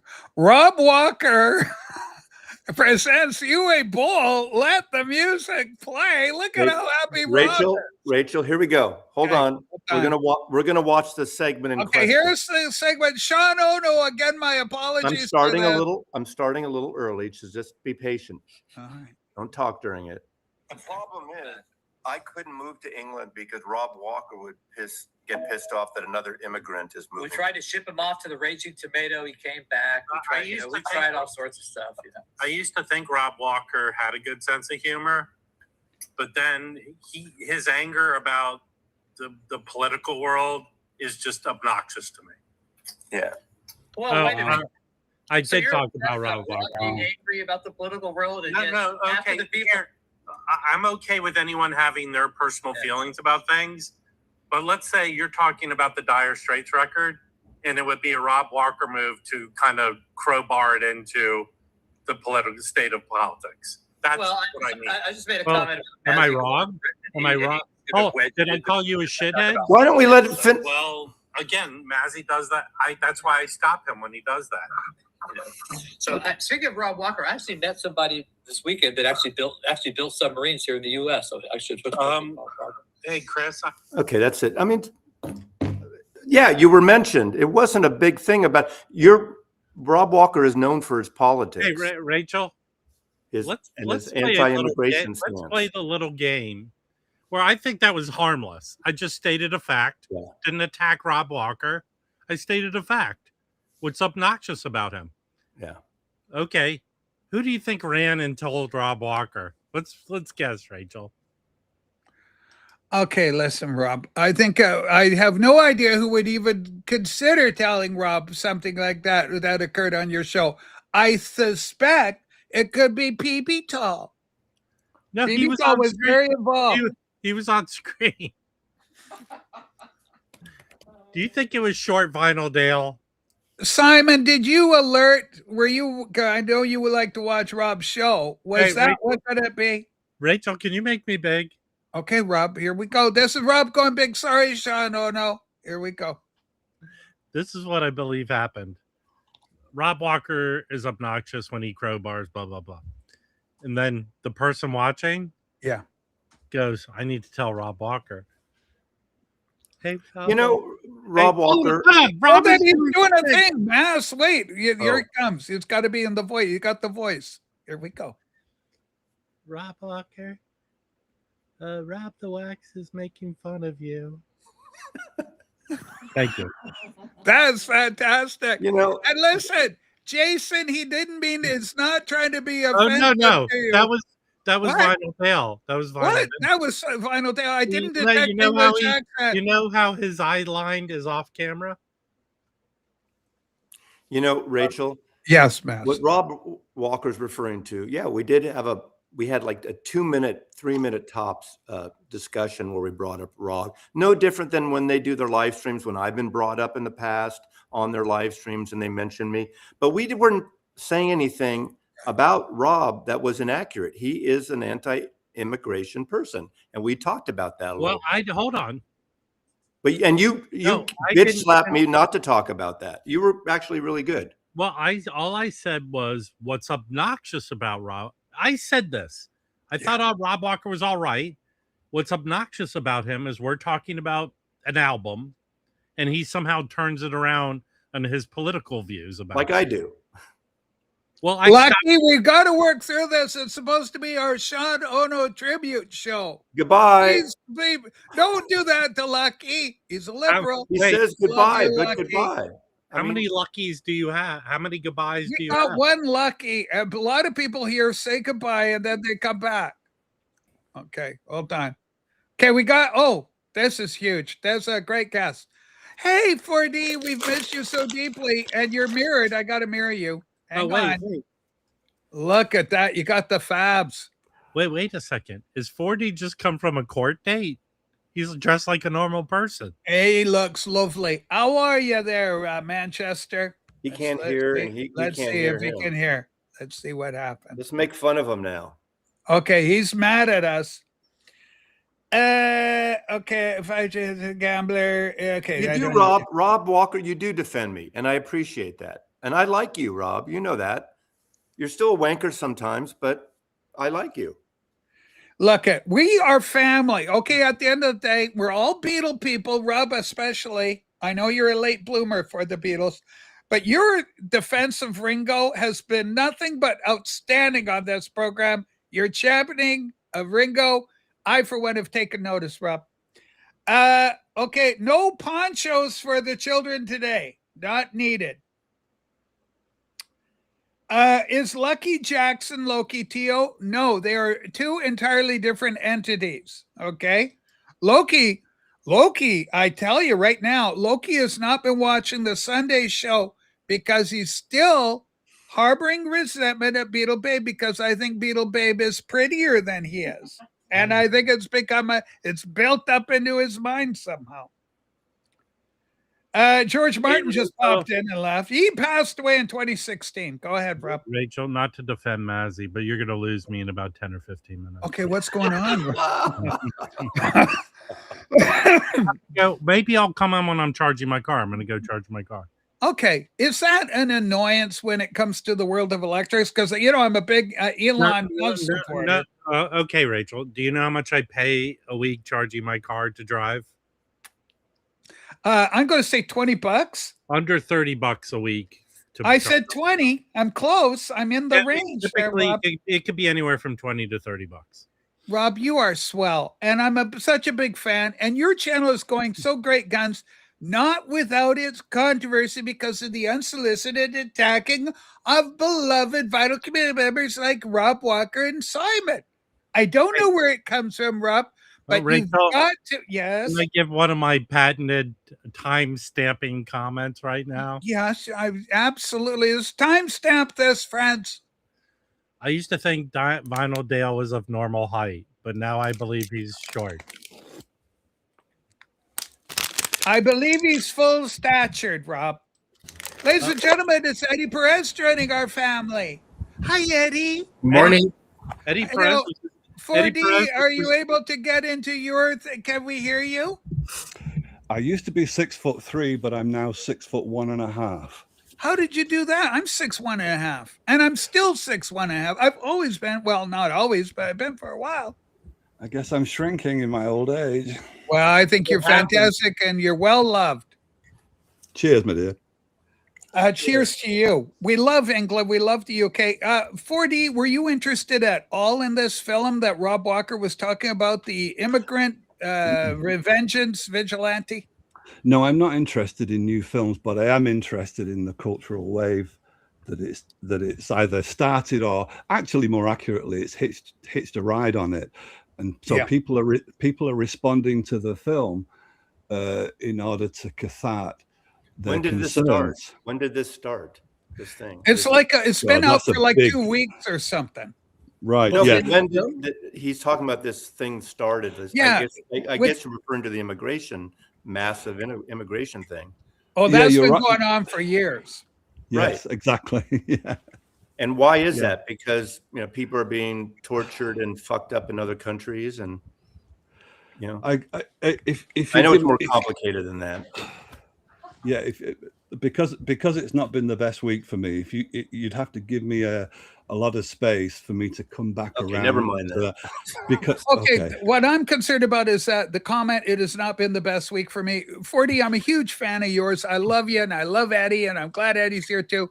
But I want to just quickly address, make sure you're okay and health wise and everything, and like this kind of thing for you, because you're a genius and I love you, and you're a contrarian and we can't pay call you, and I just love you. And so I'm hoping everything's going to settle down and be okay for you going forward here, 4D. Well, I've had a diet problem, trying to keep on a diet for a long time, don't you? Yeah. So overeating for so long has exasperated whatever it is that I'm putting down to food poisoning last Saturday night, 8 days ago, which was a really bad episode, like lots of stabbing pains, sleep. Oh, not good. Sleep out of the question. And then 2 days after that, when I thought I was over the worst of it, stabbing pains inside the right temple, which are still there. So I've not eaten for 8 days. I plan on not eating for 14 days at all. But I'm taking all the usual vitamin supplements that you already know I take anyway. Yeah. And so far I've got no hunger pangs, no need. I feel no need to eat. I'm depleted, because you would be if you're not sleeping well. Yeah, and I find absolutely. After 5 days, I actually went to the supermarket and got the biggest painkiller that they had, which is this. So okay, hang on. Yeah. so I'm taking. I'm taking these now, and they are making a difference.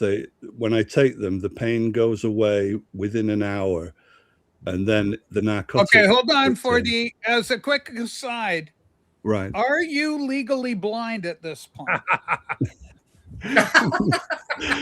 Not yet, but by next week I might be, love. Well, you know what is always fascinating to me about European over-the-counter stuff? It's much stronger than the U.S. Right. Those are like prescription level. Can't you just take some vitamins? Don't you guys take vitamins? Hey, I just got through saying. Vitamins. I just got through saying that I take vitamin supplements. Massey just wanted to say the word vitamins, like vitamins. Exactly. Yeah. Oh, sorry. I'm really not quite with it. It's okay for and Massey particularly loves his vitamins when he gets them out of the boot and they're packaged in aluminium. Holy smoke! That's not the way Massey likes it. Now I'm with it. Today, give me 3 cues for each one, and I'll we hear you. Now, don't blow yourself up there, 4D. Holy smokes, quite a flame. Eddie, welcome to the program. I hope your week is going better than 4D's. You're feeling good and hale and healthy and all that. I just added a CD player to my audio system, and reason being is that I picked up my brother's collection of CDs. I still have to go pick up some more. Okay. But he had these mini LP Japanese CDs. Oh, are these SA CDs? They're not SA CDs. They're just mini replicas of the album covers. Yeah, with the OB and the whole bit. The whole bit. But you notice this one's autographed by the members of Accept. So I picked up like 200 of them. That's how CDs should have been released in the first place. They have, this is like an AC/DC. I love that format. Yeah, Aerosmith. Absolutely. Check this one out. This is an autograph by Carmine Appice. Oh, yeah. Carmine Appice or Appice. That album, Beck Bogart Appice, is a classic rock album you got right there. David Bowie, Space Oddity right here. Yeah. And Funk. And this one's autographed by the trifecta of Judas Priest members, Rob Halford, Glenn Tipton, and KK Downing. Oh, my God. My kid brother would love that because my kid brother's like in your age group, Eddie. He's like, 50, that crowd. He's like 14 Rachel, years I'll be 60 in January. What? I'll be 60 in January. Bullshit. You're lying through your teeth. Hold on. You seem much older than that, Eddie. Eddie seems so much younger. Hey, Rachel. Yeah. Can you highlight the diminutive, short, little Vinyl Dale's comment? Okay. Well, hold on. This is a good comment. This is really interesting. Being sick of records really is a thing. Like Simon has a great record collection. But are you downsizing, son? Are you selling off? What's going on? I want to sort of agree with Vinyl Dale, which will be weird for me. Okay, hold on. Let's see what's going on. Vinyl. By the way, I'm wearing one of my many track jackets, Rachel. Oh, all right. I believe he's partially right because I'm sick of all the Hollies records, Rachel. Oh, Rob, that's a horrible comment. I love the Hollies. Do you know, Rob, I got to tell you, 1977 was the year I saw the Hollies live in concert. Now, the only change was Terry Sylvester had come in and Graham Nash was out. So I saw that lineup. But, it had the cutie patootie. Who's the little guy? Tony Hicks. He was so cute, that guy. Tony, a tiny little cute lead guitar player. Very skilled lead guitar player. He's the guy that plays the banjo on Carrie Ann. It's so good. Anyway, we love the Hollies. Hold on. They're a great band. I have to apologize to everyone watching your stream. Oh, okay. What's going on, Rob? My comment about the Hollies was for comic effect. It wasn't for Rachel to go on a diatribe about the Hollies. All right. That's very hurtful, Rob. Very hurtful indeed. Massey, Massey, do you love the Hollies? I do. How many Holly albums you got? 1 or 2? Probably have about 8. I've shot my mouse across the floor. Okay, don't move. 8 or 9. Question for Mazzy. Hey, Mazzy, did you get a strike for posting that nude No, cover? I've never Stay got low, you're out of camera. I've never got a strike. What they do is like if it's that's the first time any kind of image-based thing though. And I've showed images, and the woman has friggin' pasties on, which is kind of weird. Right. Yeah. But within the video, I show the album, and within the video is fine. So I just cropped it. No, they just pulled it down. The funny Hold thing on, is, Rob. the one they replaced it with was one of the automatic options, which actually has me showing the entire album. So the one they picked showed the entire album, but it was a little blurry. So I just put another one and I cropped it. But Okay. I've never got a strike. Well, that's good. You didn't get a strike. If it's a music Right, thing, that we was just- the controversy for you. Rachel. Okay, hold on. Sub with our dear friend Rob. What's going on, buddy? I want to make a comment to the tiny, small, diminutive, tiny, small guy, Vinyl Dale's comment, the short comment. It's guys, Simon, come on. Everybody does this thing with hold Rob. on. Okay. Listen, Vinyl Dale, you have to understand as somebody who wears a boy small postal worker outfit when you go to your job. Yeah. Hey, I challenge you, Rob. The Okay. next one, I know you order a bunch for your closet. You wore the same thing. Order a white one next time. That shows stains. There's so much stainage on here.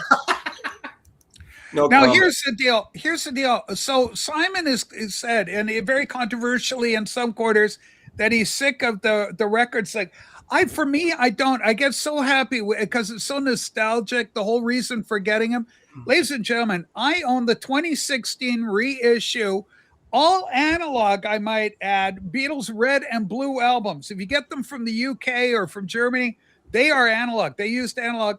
For the 2016 iteration, if you got them in Canada, the Canadian ones, those are digital. There was a QRP analog one too that came out around 2016. Also. Around 2016 as well. Here's the other one. Then they came out with the full digital, the 3-album version of the Red and Blue album. I am not a fan of those. I like the way they originally, curated the hits. Now, of course, these things are in themselves a response to Alpha and Omega, which of course I picked my copy up of Alpha Omega at Easy Street Records, Seattle, in the company of Rob and Maz. And what a find it was. I'm so happy to get Alpha Omega in the collection. But so now I've got the 2016 and I've got the 2022 or whatever the hell it was when they came out with the white box and the 3-album treatment of both the Red and Blue. Ladies and gentlemen, I still want to get a 1973 Red and Blue. I want the paper inner sleeves like I remember. I'm very nostalgic. All that authenticity, the way they originally packaged, I got to have it on the Apple label, not on Capitol, ladies and gentlemen. And I need them all pristine. Rob, go. What's happening? I'm going to take off. Of course. Okay. Right. Hold on. Don't be like that, Maz. Don't go, of course. Yeah, Rob's a busy guy. He's got an electric vehicle. Rachel, I can't take Mazzy dressed in his Charlie Sheen black monster. Yes. You know, Rob. Bye. Okay. There. We're going. Actually, I'm saying this right now. Okay. Mazzy stealing my look is not a good look for him. Okay, Mazzy. I always wear black. 90% of the time I wear black. Bye. Hey, I want to respond. I understand what Simon's talking about. The thing is, then either put those records aside or sell them and stream. If you just want it for the music, listen to it any way you want. If you like, unless you're against music or tired of music, that's a whole different thing. But I can understand, records are expensive and it is a lot of money to invest, and just play music and enjoy it. If it is something that is weighing on you, get rid of it or get out of it. Move on. I agree. Now, this is a good point. Records have gone up quite a bit. I'm trying to get the latest Claypool album collaboration with Sean Ono, and it's like $53 for a double. I understand it's a double album. It's a gatefold. It's got the book and that massive comic book. It's got the comic book in it. And you look at the cover, you see why that's $50. They are going in Canada here. We are paying $70 for just an off the wall record, like anything. Not Michael Jackson off the wall. I'm just talking about Rachel, is that because of immigrants? No, you know what? No, it's because our government is It's not being immigrants. wise. Immigrants. We call them import albums, Mazzy. No, you know, Records are Maz, expensive in Canada because of the immigration problem. no, I don't believe that's accurate. I don't think that's the cause of it. But you know, points for trying. Points for trying. No, I think it's. I think Canada is grotesquely mismanaged. I mean, everybody should be. We should be prospering so much. We have so many resources here. We're wealthy in resources. We got oil. You know, if you ever watch one of those map pictures of where all the oil deposits, there's like a line going up from Texas that goes all the way up in through Alberta, Canada. Like you just follow the Mississippi up through, and then just detour up through the center of the U.S. a breadbasket, and boom, you get into Alberta. Rich, I love you, baby, but you know, take a pill, okay? Well, hold on, Rich. Like in the course of conversation, this stuff comes up once in a while. And I was using it as a kind of a response to Rachel and Rob Walker's comments earlier. All right, that's a good point, Mass. Now here we go. It's not the music; it's the space they do consume. But you know what? If you do it right, and you can, if you got to show some self-discipline, ladies and gentlemen, I don't have my phone here, but I've got a DAC right down there, a DAC system for digital audio conversion, and so I stream through Qobuz. So I can get, if I want to listen to Antoine de Patois, I don't have to put $70 out for a record that I may listen to twice and then file away till Advent. I can listen to the album PRN as required when I want with Qobuz. The world is at my fingertips. It's a beautiful thing. I don't own the music, but then also I have 1,500 hardcore vinyl records that are in my possession that nobody can bleep the word N out. If woman is the N of the world, I can listen to it as intended. And that's the way I like, because Lennon didn't say it.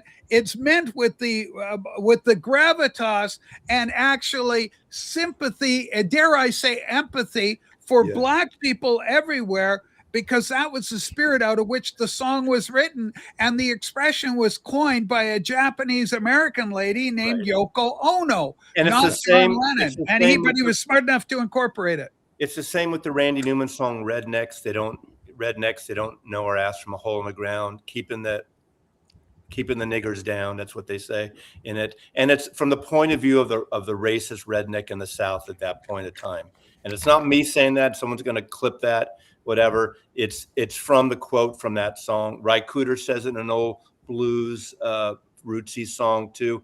There's certain songs that are done in a certain a time. I disagree with people on the far left too, and on the far right, that want to like relitigate and change things around so they don't know history. History was at a time. Don't change art, movies or music or anything that was done at a particular time. Maybe put it in a museum and mark it so we know what it's about and what the intentions were. I have no problem with that, but don't like hide it completely. Yeah, you're absolutely right, 100% on the point, Maz. Because if we don't remember our history, we're doomed to repeat it. You know, I think Winston Churchill quoted that one. Forty would know better than myself. You know, bring up Rick's comment. That's a good question. I questioned Sean's decision there. I think he got a lot of people in his ear talking about that, why he didn't include that song. I think that which comment? Rich says Sean must have been spineless to determine. I don't think spineless was okay, there we go. I don't think it was being spineless, but I think he made the wrong decision, definitely. And I also, and keep in mind that Sean he's not in a vacuum. He's got a record company. There's people, other monies that are involved here. If he didn't, I think what happened, it shined a light on it more that he didn't include that. If it just was in the album, inside another track that everyone's heard for 50 plus years, it wouldn't have mattered, really, you know? No, I think, and Massey said it earlier, I have to reiterate or echo Massey's sentiment. Sean's done a hell of a job curating, and if you saw the Beato interview— shut the fuck up. If you saw, hang on, that's the protege. Please, Massey. Remember, there's no such thing as a bad boy. That's like a fucking, know the intent, know the thing, Okay, just listen. He's goading you. He's a young bright spark. Keep in mind that these young people, they are rebellious. It's all rock and roll to me. Now, here's the deal. Sean and the Rick Beato interview, they had the great picture of John behind his dad's picture front and center in there. Beato and Sean called him. I know you're a Beatles fan. I'm sure behind scenes, Rick had probably told Sean, or Sean knew enough about him to know that Beato's a massive Beatles fan. How can anybody in music not be a Beatles fan is beyond me. I can't even comprehend it. And Sean is a Beatles fan, and he was in awe. He talks about being in awe of what his father and Paul wrote together, and how much they did talk about writing those songs so fast, like this, come up with a song like a night. Oh, what? That was a great answer. You know, people have said there's so many conspiracies surrounding the Beatles. One of them is, oh, the Beatles could never have written that many songs in such a short time. And so therefore there was something in the works that it's like Shakespeare didn't write Shakespeare, somebody else wrote it. And I'm telling you that the way Sean answered it goes a long way to explaining why they were able to put out, because it wasn't. There's John songs, there's Paul songs, there's George songs, and heaven help us, even a couple of Ringo songs. So it's clearly possible to do, and they only had 11 songs on each album coming out. They did 2 albums a year, and they had 11 songs on and they each weren't album, distracted, 22 songs. Like today, so you're coming up with 12 songs. You need to come out with 12 songs a year. One for you, John, and one for you, Paul. Distracted today with the internet. There's so many distractions to not write songs. How many years were they active as a band, Mazzy? Well, I would say from their first record to 8 years. In terms that of recording, they recorded over an 8-year period. They were together for, let's say, 10. 10. Yeah. But 8 years, 62 Love Me Do, made, 62 Love Me Do, 63 the album, and then up to 70. So barely 8 years, all that those albums. Okay, Mazzy's got the chronic one step. He is allowed to say it. Okay, you're allowed to use the N-word, man. The special dispensation. That's a good album, but I think I don't like the misogyny of that album, but the part that saves that album is Snoop Dogg. His kind of coolness is the best part of that album. Right, oh, hey, did you boys and girls, here's a headline. Did anybody else see the snippet, the headline? For the first time in something like 40 years, maybe 50 years, 40, I'm going to say 40 safely. For the first time in 40 years, not a single rap song is in the top 40. I'll repeat it. Not a single rap song in the top 40. That's another fact I didn't know, just like that film that Rob Walker brought up. So I don't know everything. Yeah, it was just being, I think, so the Wall Street Journal and a couple other, Billboard magazine, I think, reported on it that it's not in the Billboard. When was the last time? When was the last time the top 40 mattered? Oh, exactly. Good point. I mean, fair point. It just shows that the culture is changing, though. I mean, there still is the top 40, but what it suggests is that tastes are moving on yet again into what? Who knows? Anjois de Patron. Who knows? Microtonals. We don't know. 40. My understanding is that every genre of popular music has their top 40, like top 40 country, top 40 rock, top 40 pop, top 40 this. So who culminates all of these top 40? Well, they're the Billboard, the Billboard charts, right? It's done a combination of sales and streams these days, and it's calculated. So in a way, it's more accurate than it used to be, sort of. But a lot of indie stores aren't counted, and a lot of things aren't counted. So, back in the day, if you remember when SoundScan is the thing we're talking about, and I think it was the early 90s or early 80s. I forgot. I think it was early 90s. All of a sudden, early 90s. All of a sudden, in my day, in the 70s, every Monday morning, I would call up a handful of record stores that I knew reported to Billboard and Cashbox. And I would say, hey, we got this Tom Petty, Listen to Your Heart. Do you think you can give it a top 5 this week? And a little bit of a grease in the wheel and pushing it. So these people would report to Billboard. Now, what the top 10 or 20 albums or singles they said they sold doesn't necessarily mean they're accurate, really sales. In early 90s, SoundScan, this thing that was attached to actual sales, computers, cash registers, whatever, And it weren't in all the stores either then. But all of a sudden, like overnight, within a week, country and metal and even rap music were at the top of the charts because a lot of stores weren't reporting them as big sales, but those were the actual. That's why Garth Brooks and that mob all of a sudden were at the top of the charts. Yeah, that's what people were buying. Yeah, just reading kind of the articles on it, and even left-wing media just acknowledge it. But like as Eddie was saying, there's contributing factors. But the reality is that the charts themselves are changing. It's not just relegated to hip hop or pop or hard rock or anything. It's just a Billboard Top 40, right? Go ahead, Naz.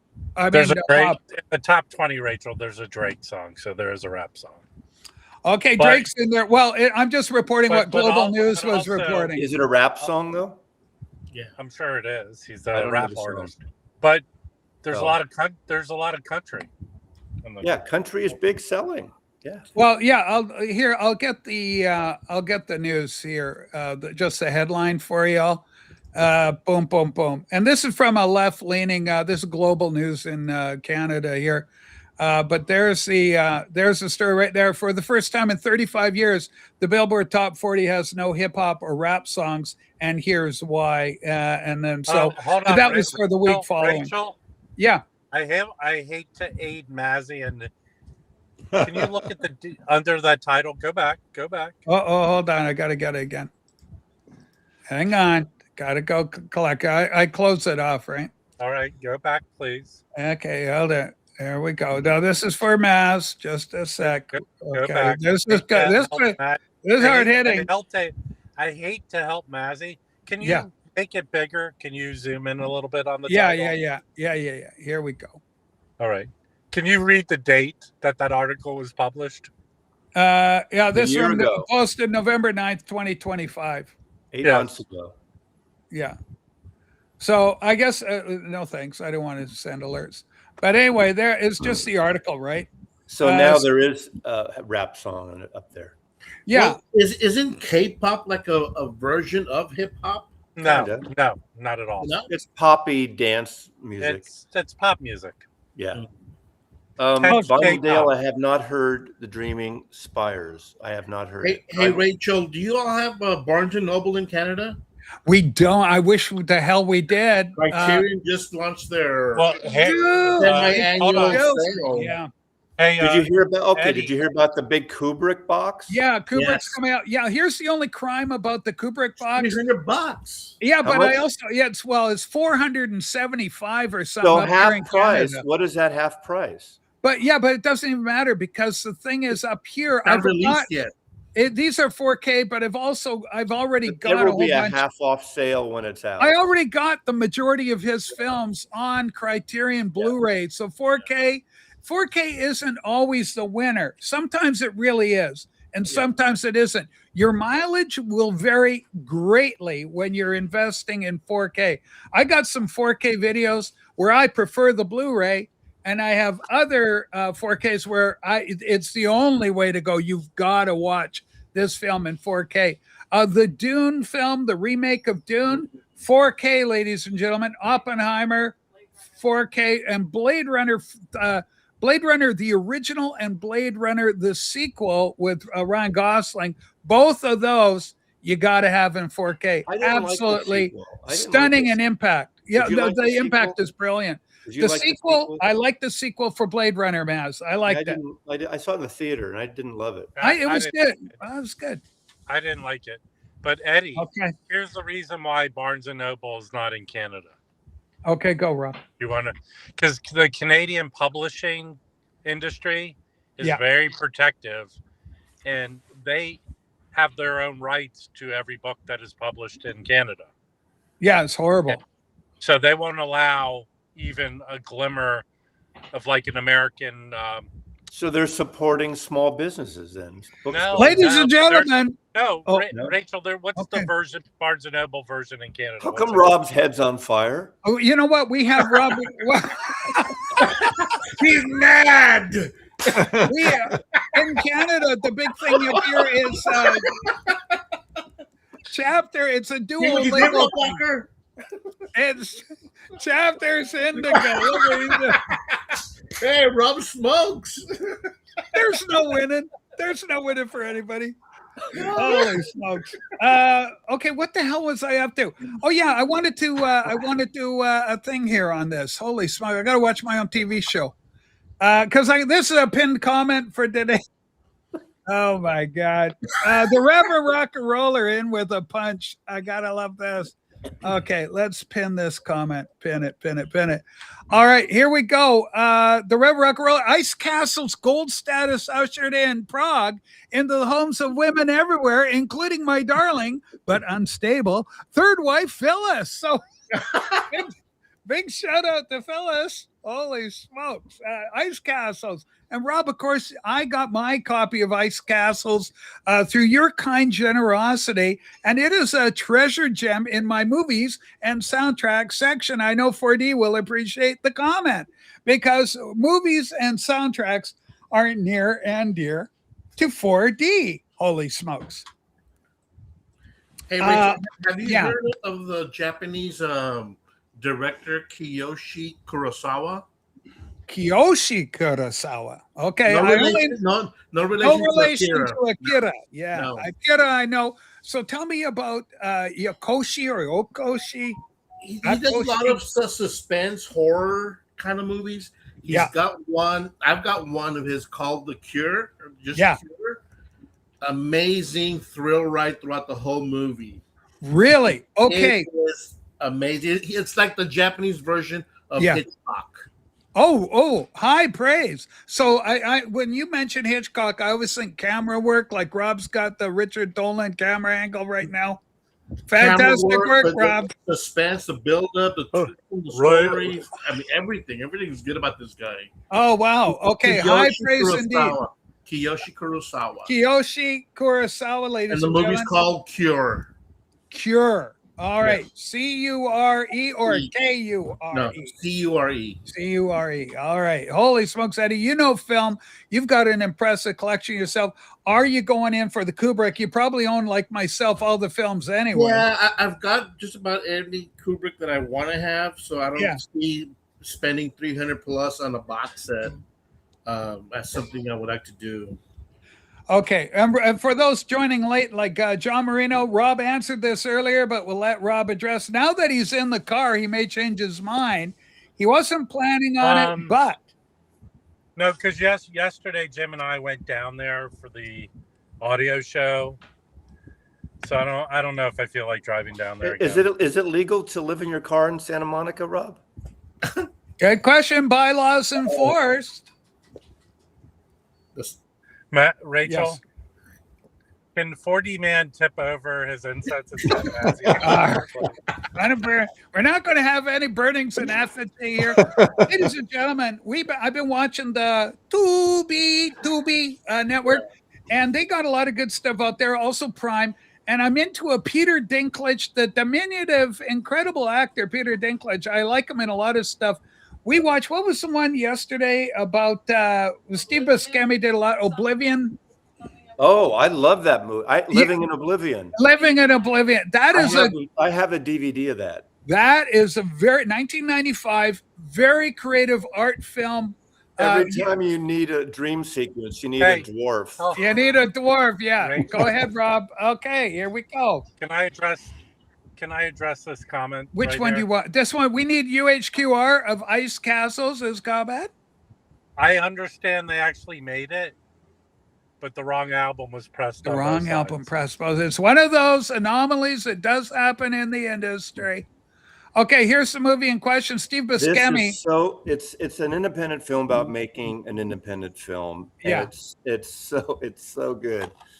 It's just a great cast. Yeah. The casting is top tier. Who's that lady? She was in The 40-Year-Old Virgin. What's her name? Keener. Catherine Keener. I like her. Dermot Mulroney is in it. Isn't he the director? I think he plays the director. Yeah. No. Oh, Buscemi plays married to Catherine Keener. Yeah. Ghost World is a great movie too. Yeah. I love Ghost World. Buscemi and Ghost World is so good. The dream sequence when Peter Dinklage is walking around, it's like anytime you need a dwarf, you Happy Gilmore put a dwarf in his. Go to your happy place, Happy. well, it's like Twin Peaks, like David Lynch, and Have y'all seen the Buscemi movie that he directed and starred in, Trees Lounge? Is it the bar movie? Yeah. Martin McGrath is in the house. He wants a promo shout out. We got to do a couple of shout outs here, ladies and gentlemen. A lot of our beloveds are putting music out. Seems the vinyl community are stars themselves. Okay, what's going on, Rob? Hold on. Okay, hold on, Martin. This putz doesn't need any promotion. All right. He's a All putz. right. Sorry, putz. Okay. And even if I didn't think you were a putz, no one's gonna go watch the. Can you timestamp this episode so that person? I believe I won't need to. I believe others will be timestamping for us. Rachel, my admiration for everyone I've been talking about today. The whole stream should be. It's one of those streams. Sean Ono, I know he's going to be watching. This is incredible, Rob. The whole legacy, the whole thing. Eddie, do you have a favorite Beatles son? Is it Danny Harrison? Is it Zach Starkey? The drummer played with Oasis, by gum. I think I like Sean the most. Sean going to be number one? Sean number one? Yeah. Sean. I'm in with Sean. I'm all in for Sean. Yeah. Hey, Rachel, Rob. Has it ever been said that one of the Beatles had illegitimate kids? I think you know what? I think there's been a couple of lawsuits back before DNA testing. Okay, I'm just watching all the children. My favorite Beatles kid is the illegitimate one. The bastard. Holy smokes. Beatles bastard. The Beatles bastard. Well, and here's the thing. Paul McCartney's kid, he's putting out music, not too bad. Quite frankly, I thought it was okay. There's a couple of videos, got a new album out. So fans of Baby McCartney, I forget the kid's first name. Is it James? James McCartney, I think it might be. James. Yeah, little Jimmy. Yeah, but Rachel. He's not so little. When you have one kid who's so worlds more successful than the others, don't you think that affects them? Okay, get this. Paul McCartney has lots of illegals. He refuses. Okay, hold on. Refuses. Go ahead there, Eddie. No, you're saying Paul had a bunch of illegals. Get Rob. Okay, we're talking about Rob Walker again here. So. Hi, Bex. Guess what? Danny's coming up to visit us in August, so we're going to be hanging out with Danny After Dark. I've met the dear lady on 2 occasions. Bex, we're just up the coast from you. Get the hell up here and see Paul and us. Just get your passport up to date and come and hang out. I want to give you a hug. I love you. This is Bex, man. If you're into true crime and stuff, you can do no better than hanging out with the podcast, Danny After Dark, and Mr. Beckham. Fantastic, great people. Great person, as well as very entertaining YouTube type content creators. So anyway, Bex, I'd love to meet you. That would be incredible. We got to get stateside again. Give me money. Let's do a GoFundMe for Rachel Sanders States again. I know. I'd love to get down there. Hang out with Rob. We could live with Rob in a week in the back room there with the records and whatnot. And then Jim the next week, Pet the Pig. Well, then we get in. We'd have to head into You should go to Chad Fest. Well, we go to Chatty Fest. My great granny is buried like just a half hour away from Salina, Kansas. She's up the road in Republic County, Kansas. It's Salina. Salina? Did I say vagina? You said Salina. Salina. Tomato. I don't know. I tend to go with the E's, but you're right. It is Salina, which is hard to say. It's a hard I sound. It just doesn't roll off the way it works. How much do you need? I'm looking at about 30,000 if I do it properly. They'll be record buying. And remember, my weak Canadian dollars. So we're going to go for a 30K limit on there. And we'll see if we can GoFundMe crowdsource it. What the hell's Rob doing? What? Rob, what's... Oh, no. I hope Sean isn't still watching. This could be very hurtful. Come on down to Silverton. Yeah, we'll get down to Silverton. We'll drive through Oregon. We come all the way. Because you got to go through Washington, see Mazzy, hang out. You could stay here for a night or two. We would. We'd buy you. Well, we'd have to get you a little present, leave you a little bottle, judiciously look at it. And I'd have to get two, because I would always get your Hennessy where you're secure and you go, that's when I know. Hendrix. I get your Hendrix, which you know and love. Then I would get you something esoteric a little out and say, let's experiment a bit and see if we like it. Raise it up the old flagpole and see if anybody salutes it. Rich, I'm going to pay £1 English pound. I'll take it, Rich. That helps. Holy smokes. It's a start. That's a start. You got to start somewhere. See, I would only need $1 from every subscriber I have. Yeah, I mean, can you imagine? That would completely do it. Okay, he's back, bigger than ever. Rob, are you fully charged now? Oh, no. Eddie, fill in for Rob. Could you speak for Rob? We're not hearing him properly. He's all there. Look at this. Rob, you got a Richard Dolan kind of thing going. Uh-oh. No, I'm not fully charged yet, Rachel. Okay. I have enough to drive around and do everything. So how long is a full charge usually? A few hours? Yeah. It's a few hours. Ladies and gentlemen, and Sean, you're rich. Sean Ono, throw me a cookie for doing Sean Ono, help me get to the state, man. Anyway, there you go. Buy me a coffee, buy me a cookie, buy me an egg, whatever the hell. Just get me some. Maz. I see Bill Codville's here. I think he's coming to visit me sometime in September. Bill Codville, we love Bill. He was the first winner in my first members only contest. He is a super good guy. I'm a massive Bill Codville fan. Gave away a members only jacket. I gave away 4 records, and I have next time there's going to be 3 more coming. Okay, now things are going good with the membership. Tell the kids about your membership. You didn't do a Patreon, but kids can become members of the Mazzy family. $3.99. How many have you got again? 40 to 50, give or take. Okay, Sue, the emoji broke the link, so people cannot get me to. You got to separate. No, Smiley. Sue, you're ruining our fortune of getting me to America. Now, see, I went to Seattle. Could you take me to all the sites? Like, I want to go back to KRKZP. Where the Antoine de Patois lives. We could go there. Let's go there again. We can go there. We can go to Hendrix's grave. We can go to. No, I don't want. I don't need. I've done my. I paid my respects. I've done record stores, Mass. We go record stores. Yeah, there's Royal Records is one you hadn't gone before. We hadn't gone to. Well, the one that was also fun is when we went to the commie part of town, and they had the statue of Lennon down there. Oh, Fremont. That's Jive Time. Yeah. Yeah, that was a lot of fun. That was a good store.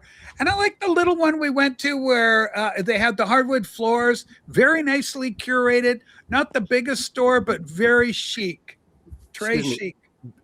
Beetle Babe, inbox me through, I guess through Instagram, remind me, and I'll check on that. I'll get one. And put your address in there. So I don't know what the fuck, I've gone back and forth from Spring, and now I'm with the other one, and the other one's screwing up too. They're all screwing up. Every once in a while, there's a fuck up, and I'm sorry. I'll get you one. Did you order? Just tell me if it's white or black, and what the deal is. So, Rich, are you heading over? Are you going stateside, coming all the way from London? Let me know in the comments below. I think it's fantastic, ladies and gentlemen. I got so much to cover here. All right, hang on. Excuse me. I want Nick. Ladies and gentlemen, I got a little commercial advert to do. Okay, it says attachments, 2 new messages. Okay, nothing, no tales out of school. Ladies and gentlemen, this next item on the hit list, this comes from my friend Nick Tracus. Anyway, whoops, he's got humor there. Okay, hey, Valianites, I have cloned all my existing physical releases to vinyl, which is a total of 5 vinyl records. Visit this link to restore peace to the galaxy and maybe pick one up. Thanks to you all, and happy space travels. ElasticStage.com, Nicktronic. Let me go there. and let's share this link instead. Boom. Here's Nick's output of music. He's one of our own. He's a vinyl community guy, super nice guy. I will get this URL, and he's got his music on vinyl. And our mutual friend, Dagon, speaks very highly of Nick's music. I got this one album from him on compact disc, The Great Wizard Inner Key. This one here, I own that. And it's like ambient. It's, experimental ambient music. Okay. And if that's your jam, then we really want to encourage you to follow Nicktronic. We dropped the link. And Valion is one of the albums. Pathway to Morpheus, cool title. Bright Star System, and a couple others here. So these are becoming available on vinyl. So big shout out to Nick, and he's a super nice guy, and I'm very happy to shout him out and promote him. Also, ladies and gentlemen, Project Gemini, their new album, his new album, Mark Anthony K, is out now. Vinyl also being released, and you better hurry because the vinyl is not going to last. It goes quick because these days, these are small orders, like 100 albums. They don't put out a lot. And again, my good friend, First Boy on the Moon, get that. The latest album, Demons, from David Pedrosia. I'm a big fan. I love all this stuff. Support independent artists. And ladies and gentlemen, one final note. John Dagon Studios has got a new album coming out as well. Oh, and Louis Golden. I would be remiss. Louis Golden too. But Dagon's got his album. So all these great vinyl community members, ladies and gentlemen, one and all, make sure you support them. Rich Mussman goes, Rach, my dream, and Rob, you can take this on, Mazzy, you take it on. My dream is to go out west and meet Mazzy and Rob. What do you think about that? Rich, if you dream in one hand and shit in the other, which one gets filled up first? Okay, that's hurtful. That is not. I'm sure hope Sean Ono didn't stick around to hear that, Rob. Holy smokes. Okay, I'm going to drop a link for this. That's really rude. Okay. We're going to. Here's this. Enough with getting rid of these immigrants. They should get rid of people like Rob. He doesn't do anything for this country. Whoa, what? You mean the waxed? Yes. We love Rob. What the hell you mean by that? That's a horrible comment. Hold on. Question, Mazzy. You're retired, right? Semi, yeah. You receive Social Security? Yes. I do not. I continue to work. So I'm paying in so you can live. Okay. I paid in. The money I'm getting is the money I paid in for the last 50 years. Ladies and gentlemen, it's not some government subsidy. I paid every dime into this. Yeah, but the government was so horribly run. Well, we've run out of money, so my money goes to you. Yeah, and they've used that money. This is something I will agree. Okay, they used that money for other things. They pulled out of that fund. Mazzy, did you get your money at 62 or 65? 66. I did because I was still working. Okay. Yeah, I mean, you can take it when you're working, but if up until I think 66, if you're working and you make over a certain, not even a big part, but they deduct what you're going to get that month. So I just waited because I was working. So, hey, Rich. Okay. Yes, Rob. Can you highlight Rich's last comment, please? We sure can. Okay, here we go. This is kind of interesting. Right, and I know since we have a British person up here, 4D man. We do have a Mancunian. I know British English is different than American English. Yes, but it how is. do you get right? How do you get rid of Rob? Okay. Rachel, I'm sorry. Good. I need to go to watch the record thing, so I'm leaving. But I love you. Yeah, we love you, Maz. Yeah, go enjoy the record store, guys. We're going to struggle along here for another half hour because it's fun to do, and then then everybody can watch Steve at a later date if whoever wants to hang around. There's a lot going on. First Boy on the Moon.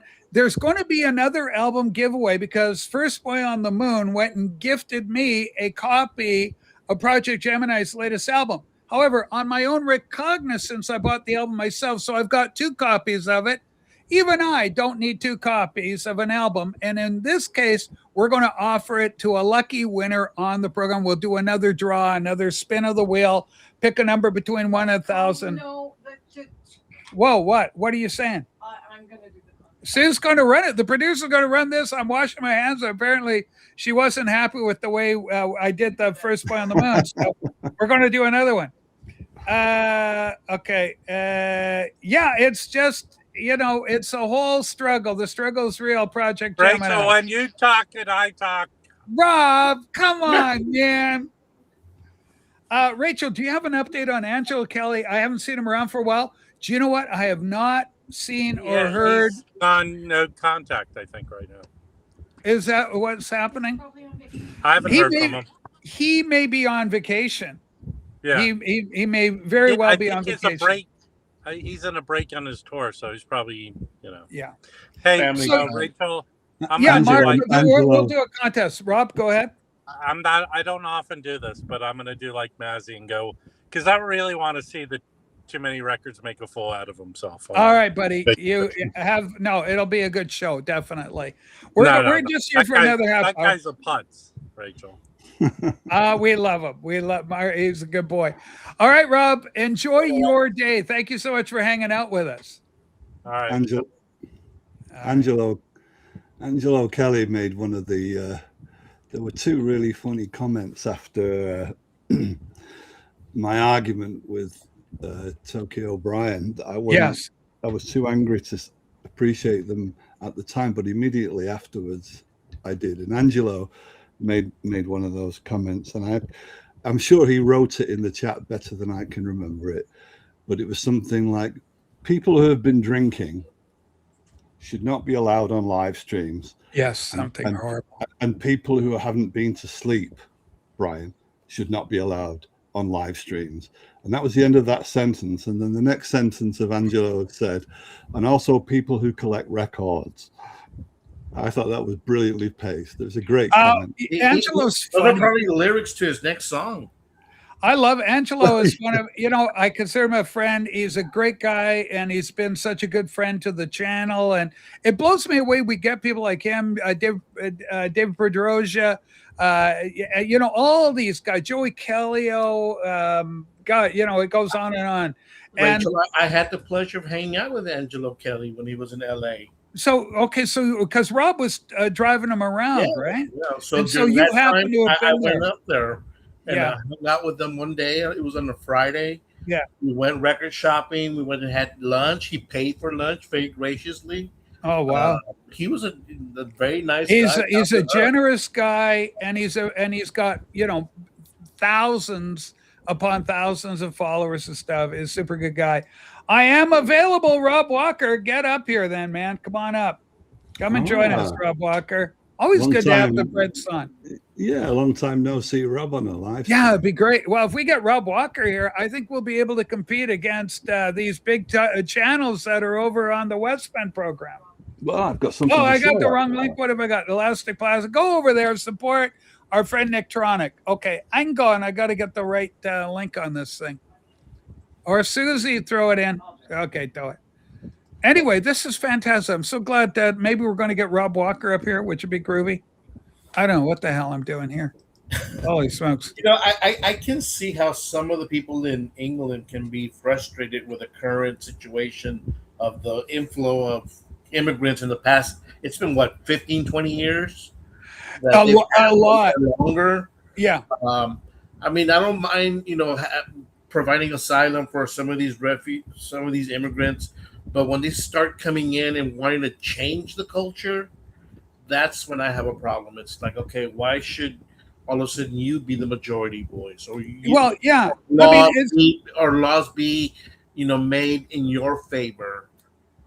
I completely agree. Like in Canada here, they took in one of our most conservative-oriented provinces, right? We have provinces, you guys got states. And in Regina, big city, they had for the first time ever, the Muslim called to prayer in the general atmosphere of the day. And of course, Muslims at this point anyway, only account for, I'm going to say generously, 10% of the population in Regina. Okay. I think that's probably an exaggerated or an inflated figure. And my argument would be if we've already outlawed prayer in school, you can't bring your Bible or pray in school and all that sort of thing. They got rid of all that. Then why should we have in the public sphere, why should we have the Muslim call to prayer where everybody who may be an atheist, you may not believe in God, maybe you have problems with Muhammad or something, why should you be exposed to it? And if you want the call to prayer, you just want to get the word out, hey, it's church time or temple time or mosque time. Most people got a cell phone nowadays. Oh, I just got a text message from the rabbi or whoever it may be, the mullah, and we can all head down instead of making everybody having to listen to the call to prayer. Rob Walker, my pleasure to have you on the program. We're up against steep competition with Steve Westman's program. He's got some big names on. It's John Mazzi and Rob Off. The best player in the VC, Rob Walker. Holy in Manchester, they call him Steve Nobody. Rob, what's going on? Have I got you mirrored properly, or are you oriented the right way? Is the wall on your left side or the right side? You see how we got you? Are you situated properly on the program? Do I have to do this to you? There you go. I think that's the one. Rachel, it don't matter which direction you look at me, I always look good. You do look good. You've got the hairstyle initially popularized by Elvis Presley. So anyway, Rob, it's been too long since we've had you on. We just love you. We haven't talked about all the crap I bought recently, but I bought a lot of crap. I'm doing a lot of stuff. Okay, Rach, how can you pronounce Regina properly, but not Selena? It's Salina Regina. I know. I don't know, man. It's Salina. See but if Rob remembers Selena, this. California. Hold on. Here we go. Yeah. That rings a bell. Yeah. Ankle. Literally, that rings a bell, doesn't it? Colin Paul. That's right. Yeah. Let's do more. I believe this was your first and my first match. Yeah, that's right. What year was it? Was it 72 or 73? It was 72. I got it wrong last time when I said 73. Or maybe I've just got it wrong.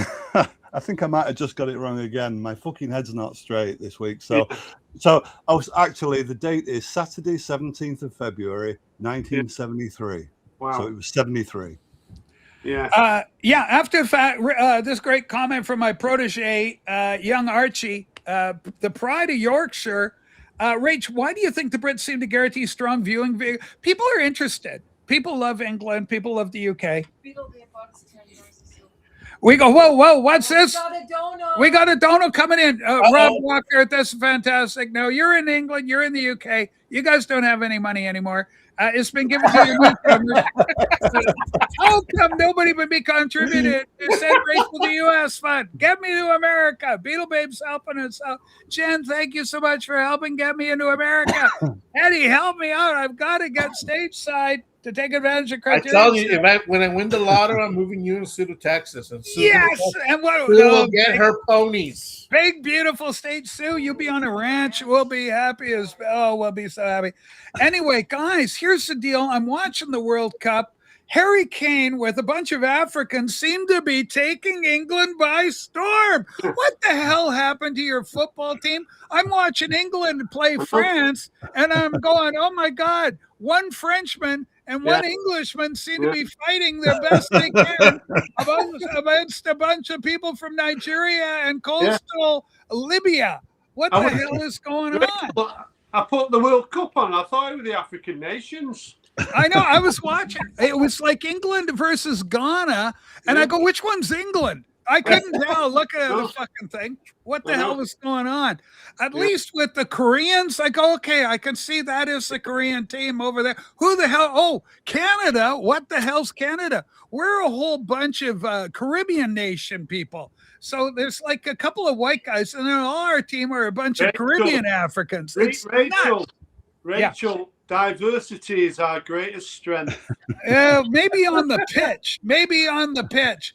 But you know what's interesting is the defending champions is Argentina, and Argentina has maybe 2 black guys on. The rest are all a bunch of Spaniard, Argentinian, Indian types. You know, the native indigenous people. Go ahead, Eddie. But England's always had a colored people. I mean, they have Seal. They got Seal as one of their biggest exports. You're fantastic. Let me just counter that. No, we haven't always. We have now, but we haven't always. Yeah.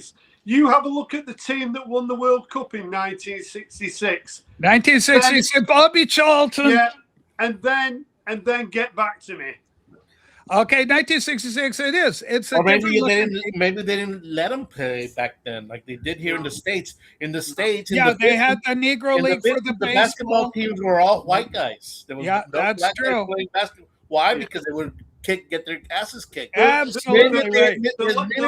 The minute they let the black guys play basket, they took over the sport. Well, you know what I like about that is when they do the movie Airplane. And they're working for what the hell was it? You know, the Peace Corps, and he's out there on this little island, and it's the Harlem Globetrotters, like Meadowlark Lemons right around, and they go, "Well, I'm teaching the boys how to play basketball." The black guys have never seen a basketball; they're just slam dunking and doing everything with it. It's absolutely comedy gold. But yeah, I mean, no, it's taking nothing away from the athleticism of these guys. If they're there in the country and they got the skill and they can do it, then nobody can take anything away from Mbappe. The guy goes out, they throw Kukuku or whatever his name is on for Belgium, Kukuku, and that guy goes in and he scores within 54 seconds of taking to the pitch. You can't take anything away from the skill. Or even Canada, where we got this Davies guy. He runs like grease lightning, so fast, and he plays for like Bayern Munich and for the Bundesliga.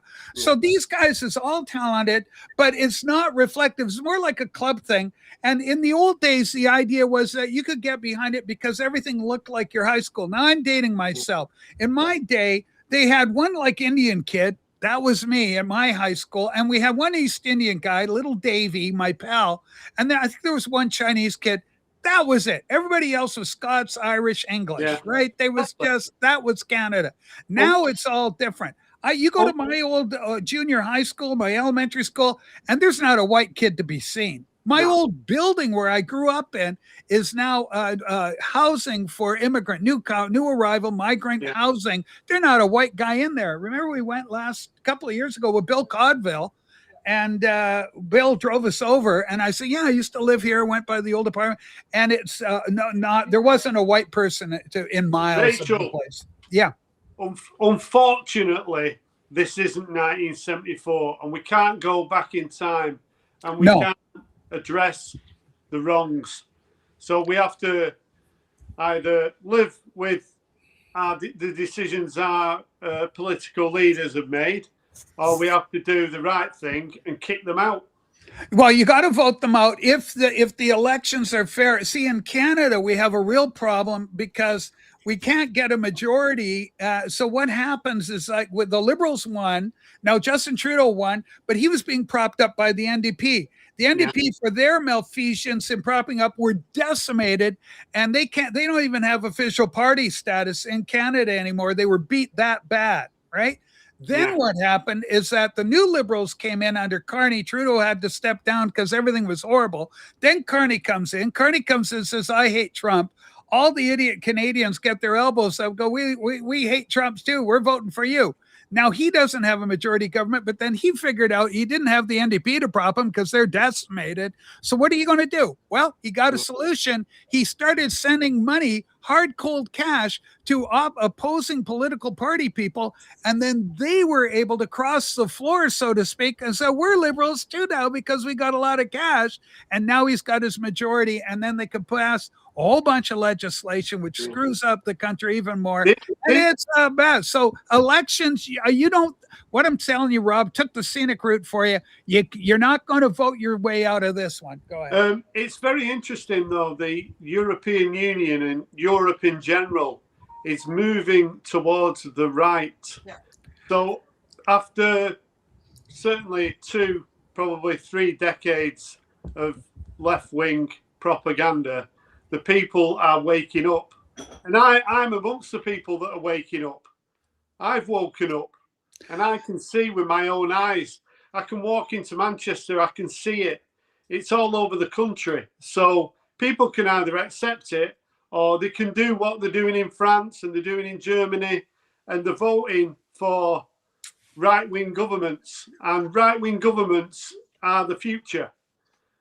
Yeah, what happened was the European Parliament just had an election and they voted because things are changing within the European Union, and there was enough votes to narrowly decide to do a re-immigration policy and start helping out, because the strain on the nation or on the European setting is enough to warrant it. Now, you guys got problems because I was watching, there's this guy called the Unknown Photographer or something, and he's showing migrants in boats coming from France. They aren't coming from Africa direct. They're going to France, but now they want to go to England, and they're being aided and abetted by a bunch of non-government organizations, NGOs. There's a lot of money in this, and it's subverting England. One of the test cases right now, I read a story. There's a little village, like Sefton upon Sea or some bloody thing.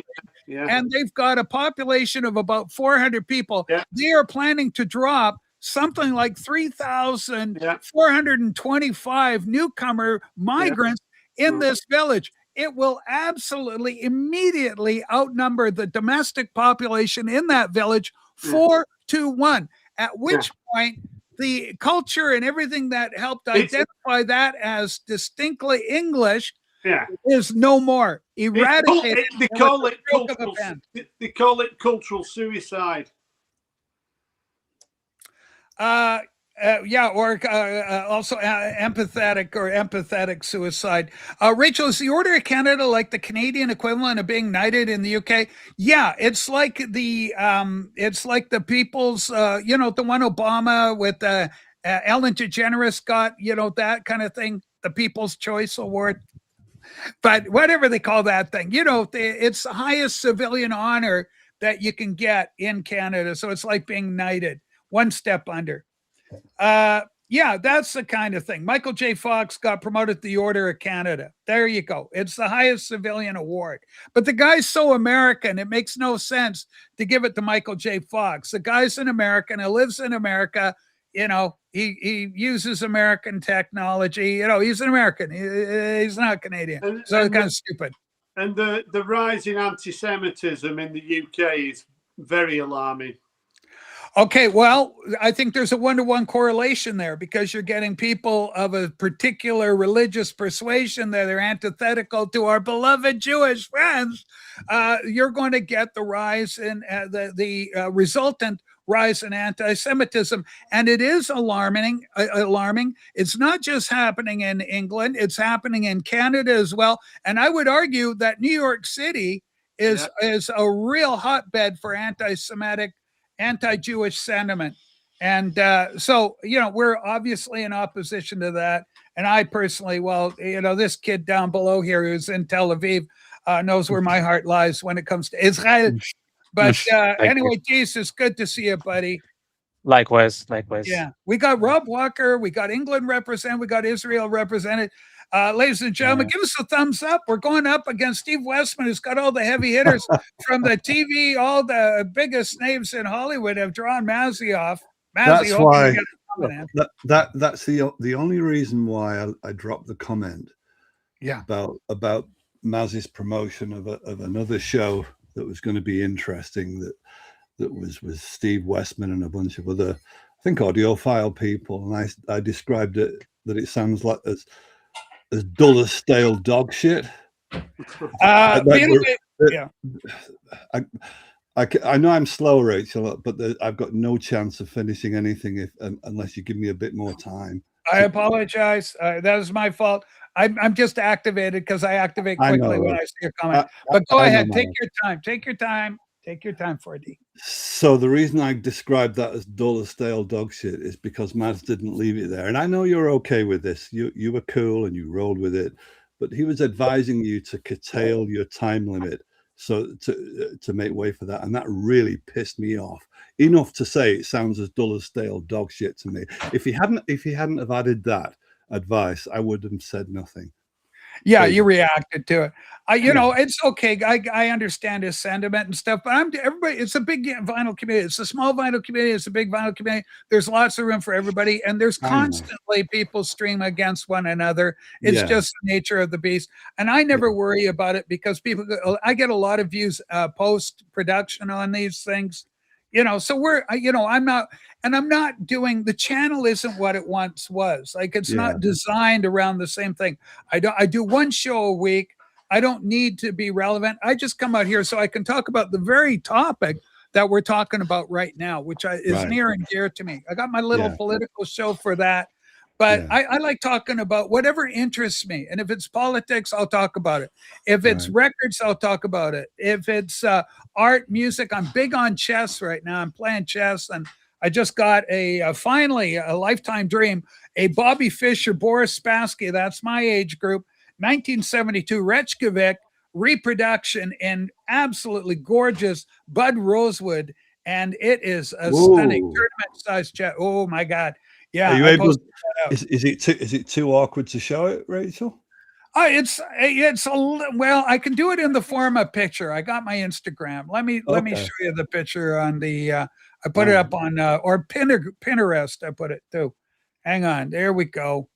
And there's I bought a nostalgic set too. I guess I didn't put it on there. I guess I gotta go to Instagram. I'm going. I put it on Instagram, didn't I? Let me go Instagram, IG, boom. Hang on, we're getting there. Oh my God. Can you imagine the sheer drama? It doesn't take long. Well, we're getting there. Ooh, okay, here we go. Okay, here we go. Here's the Instagram and click. And you know what? I've got a Jakes of London, which was the one I really wanted. I bought that thing for 2,000 Canadian thereabouts. It's now worth 5,000 Canadian with the economy and the 10 years passing. So it was first made in England. But here's my latest little dream. And there's the Bud Rosewood. And I'll see. I don't know if I can make a bigger, not with this. You can't really do it bigger. I can see it. I can see it. But yeah, so it's got that reddish tone in the wood, and that's the boxwood over here. And on the side that's my Jakes of London over on the side there. So that's what they played with in 72. And they had ebonized boxwood and the vanilla or whatever, the blonde boxwood. That's what they used in Reykjavik. But it's modeled the horse shape, the rook shape, the bishops, everything, and the dimensions are identical. I can imagine Fisher would enjoy that because those knights look like they're ready to headbutt you. So I can imagine him going for that. Okay, ladies and gentlemen, we've got show and tell. Dees, what have we got here? Right, so I bought these 3 films here, 3 for £1 in my charity shop. So vintage collection. I wonder whether you know this one, 4D, Poor Cow. Yeah, Turn Stamp. Yeah. Oh, okay. Now is this pornos? Well, it looks like a porno, Rob.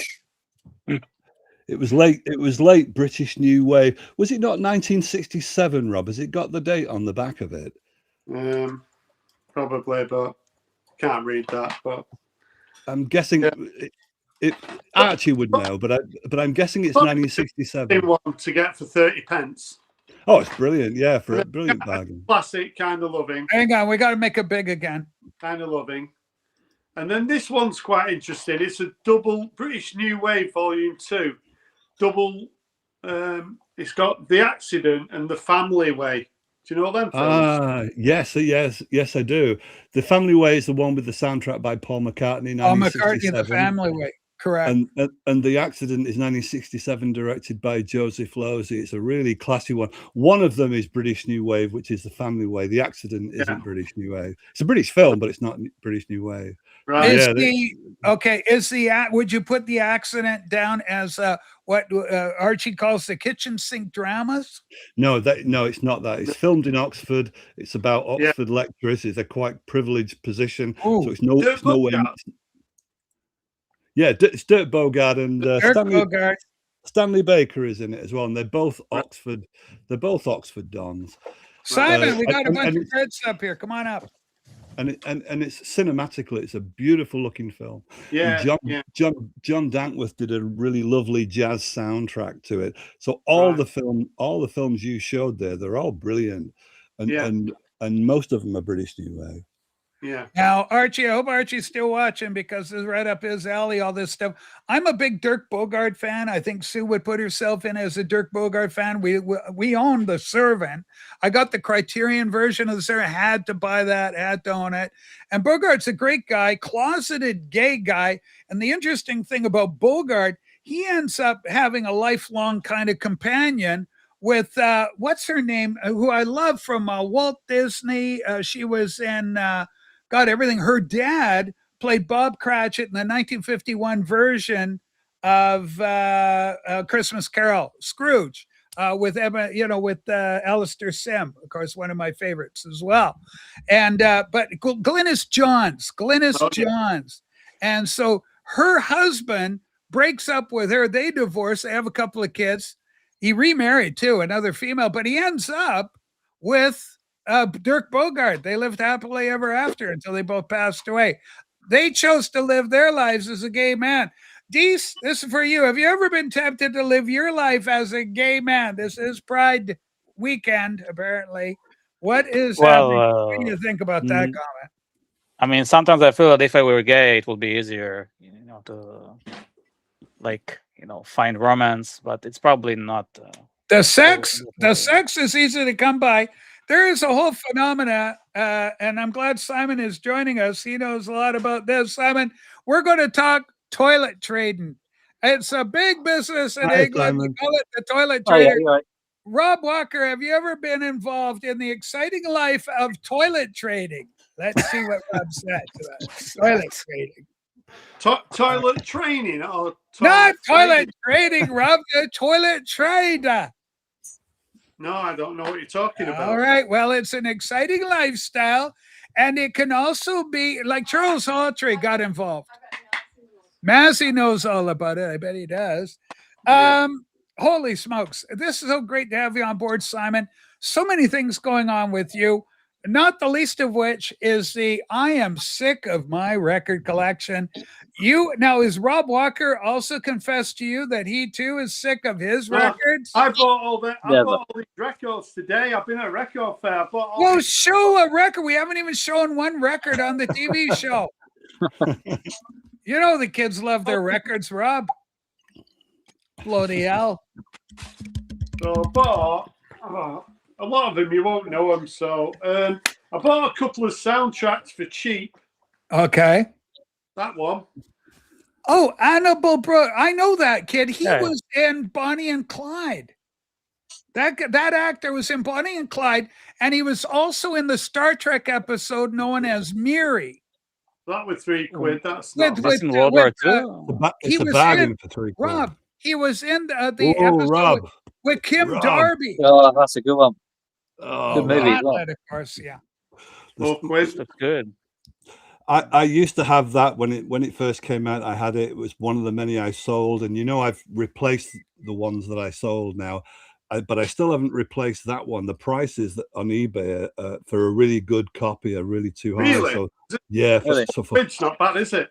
Book is brilliant. That's brilliant, and it's a question good for the panel. Good jazzy score as well. All right, question for the panel. Hold on, Rob. We got a question going around the panel. Start with Simon. Do you guys wear Brute aftershave for men? Simon, yourself, Brute. Never wear it. Do you wear any aftershave at all in English made, like Laverly by Sir Earl Preston? Yeah, I do wear aftershave. Okay. Do you have a brand name that the children might want to know about? Musk. Lynx. I think what it's called. Aramis, is it called? Something like that. Mrs. Doltz? I can't remember. I'm hearing Mrs. Doltz from you. Mrs. Doltz. Okay, Dees, aftershave for you. I don't know what the bird is. I wear like some French aftershave. I don't remember. French. He's got a French brand. And okay, Rob Walker coming in with petrol. You use petrol? Yeah. Petrol's Nice good. cover. Petrol for men. Nice cover. Petrol aftershave. It's the future. I've got a record here for Jimmy Barnes. All right, Jimmy. Do you remember All Jimmy right, Barnes? Jimmy. Jimmy Barnes used to have a channel, but I don't think he's doing it anymore. But yeah, this No. one, Chesterfield. Oh, okay. I've heard of these guys. That's where Jimmy's. Well, he lives, I think, in that area. It's- I'm only it's- joking. Yeah, He's Dobbin. recently got, I think he's on over 3,000 subscribers now. So We he's doing love pretty well. Jimmy. All right. Yeah. Yeah, So- I know the Chesterfields. Jammy's in Derbyshire, ladies and gentlemen. Here's a band I've been listening to a lot recently. All It's right. some that Mazzy eats a lot of salad, doesn't he? So salad. Okay. And she's got a motorcycle there. So these are from like the sort of maybe mid 90s. So they've got a Dutch female singer. So obviously I'm interested. Oh, she's very pretty. Yeah. She looks English to me. Yeah, she lives in Brighton now. Brighton Beach Memories. I bought the Close to first Adamant for £8. That's a good album, that Douglas is. White Socks. Yeah, eight Yeah, quid. it's their debut, isn't it? That one. Yeah. Well, I don't think I've got anything else that you'll know. Rob, we It's have quite a live funky English record, that viewer. one. Let's put them up. Who? We've got English viewers. Everybody from England want to know this. Close Lobsters. Close Bleeding Lobster. Yeah, they're a good indie band. Yeah, I went crazy on the indie today. So I don't know if you know Sugar Cube's debut. The Sugar so Cubes are well known, yeah. That's Bjork's first band. Bjork, where she started the Icelandic. I've got one 60s record. It cost me 12 quid. It's a double. It's like a two. A two for. Oh, great album. Yeah, The Move. Great album. Of course, Records in it. yeah. The genesis of ELO, ladies and gentlemen. Roy Wood. So it was only 12 quid this. So I think that's pretty good. Yeah, Bev in there on the right in caricature format. Roy Wood second to the left there. So Great band. I got that album, but I don't have a double version of it. I just got a standard version. I'm not sick of buying records. I've still got plenty of records. There's plenty of life in the old dog yet, but I'm not sharing my house with 5 people like Simon. No. Yeah, so you got more room, and so you're It's only sympathetic. me and my girlfriend and my cat. Okay, now Rob, there was a rumor you were getting married. What's the story there? Is it happening, or what's going to go on? Well, you never know, do you? I'm not saying no. All right, lad. We're cheering for you. We're rooting for you. Holy smoke. Simon, we were talking a little earlier about the football and the representation there is a little questionable, but have you been watching the footy, and are you enjoying what you're seeing if you've been watching it?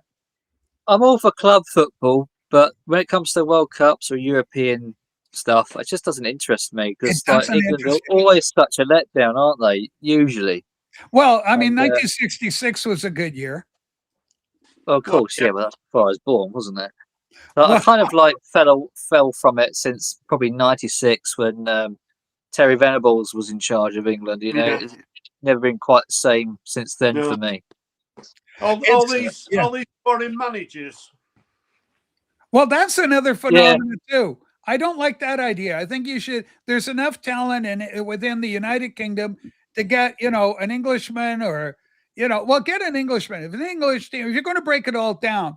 And also, I think maybe it's about time that United Kingdom just unites and puts out a UK team. Well, get your Christian Bales out there and the Scots and throw you all together. He's retired. Yeah. Gareth Bale. Or Gareth Bale. Gareth Bale. Christian Bale in that Batman.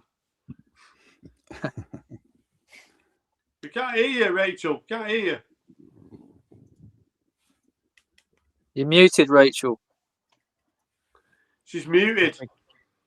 There we go. I muted myself. Yeah. So, which a lot of people praise, and they say God has answered their prayers. But what I'm trying to say is, maybe the United Kingdom could put out, just represent the Isles and take it on. It's never going to happen. We're going in the opposite direction. I think it's only a matter of time before the United Kingdom totally breaks up. So you're seeing fragmentation of further just the unity it's is getting not worse and worse. Good I can see it. I can see it within the next 25 years for sure. Holy smoke. See, for me, like I don't get into it either in terms of, like, I like the athleticism of it, but it doesn't make me cheer for Canada. When I look at the Canadian team, I don't really see myself reflect in the team. I don't think there's one native Indian Canadian on the team. I mean, we got maybe one or two East Indian type Canadians. And the same would be for Israel. If I'm cheering for Israel, then I want to see I want to see nice people with with Steinbergs and this kind of thing. I don't want to see Mama Kimba playing, or even a Johnson or a Jones playing for Israel. I want to have a nice. Oh, here comes El Shaddai coming down the pitch, doing great. That's what I want to see. What do you think about that? These Israel football? Do you watch? Do you like? Yeah, but the national team has only been to World Cup once in 1970. They're not good. You got to do what Canada does. Get a whole bunch of people from other countries to play for you. And then the other thing, in addition to that, make sure you host it so that you get a free ride in. Yeah. That's the other. You got to do both. Yeah. The World Cup in Israel, I'd be all for that. That'd be great. Oh, yeah, that would be, yeah. All the VC countries are all through, aren't they? USA, Canada, England. Canada won one, drew one, and lost one. Canada are playing tonight, aren't they, in South Africa? Yeah, I guess so. Yeah, so we have a chance, but like I say we very loosely because I look at it. There's nothing I identify. I like the idea where the national teams could have been the boys you went to school with. Yeah. And they grew up there. I went to school with that lad, and now he's representing the country. Those days is long gone. I don't know where they are. They parachuted the guy in over a weekend, and now he's playing for Canada. Then it starts getting interested in the knockout stage, isn't it? Yeah. Okay, this is interesting. I don't know if this is true. Patel is the most common surname in Canada. Canada's got problems too because we've got a huge Chinese population. We got in some areas, right? It's like you're going into Asia, and if you go to the store, they don't need any English on the signage. The Asian population is so great, they don't even have to pander to any English at all. Their business will survive just fine without any appeal to any English-speaking person ever walking through their door. So they don't even worry about English signage. Same thing goes for the people from Pakistan, and then you got the people from India, and what's really interesting there is you got increasing Muslim population, but an increasing Sikh population, not just Hindu or general India, but from the Khalistan region, and they're very nationalistic and very focused on their home country and what's going on there. So it creates a lot of tension within the cultural mosaic that is Canada. Very interesting times ahead. Yeah, Filipinos. I got to tell you something. I worked at the local hospital a few years ago, and when growing up, you never saw a single Filipino. You never see them. About 10 years ago, 15 years ago, the Canada government. 20 years ago, you worked there. Was it 20 years ago? 20. I got to go back 20 years ago. About 20 years ago, Canada changed its policy and opened it up to the Philippines. And there we have massive Filipino communities in Canada now. You never saw them before. So it creates new tensions and new difficulties within the country. And now, my God, when I watch YouTube, guys, I get commercials in Chinese. I get commercials in Pakistani. I get them in every language and French. I get everything. It's unbelievable up here. It's crazy. Go ahead. What was the thinking behind the governments, and what's the thought process when the consecutive governments have thought it necessary to import all these people? In general elections, people have constantly voted against this kind of thing, but our governments are putting it on us for nearly a generation now. And all we can see is the problems that are happening now. And you can times that by 3, 4, 5 every year. We're seeing worse things happening in the UK. Well, here's the thing. That's a great question. What's the rationale? What's the reason for it? My answer is this.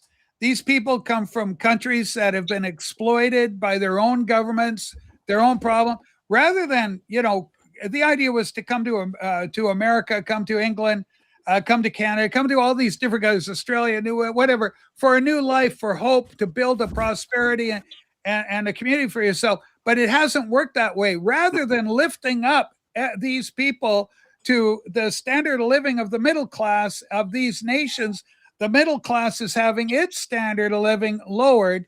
And so the divide between rich and poor, the rich are becoming smaller by, per capita, by number. But you're also getting the middle class shrinking. So the divide is getting more exaggerated, more problematic.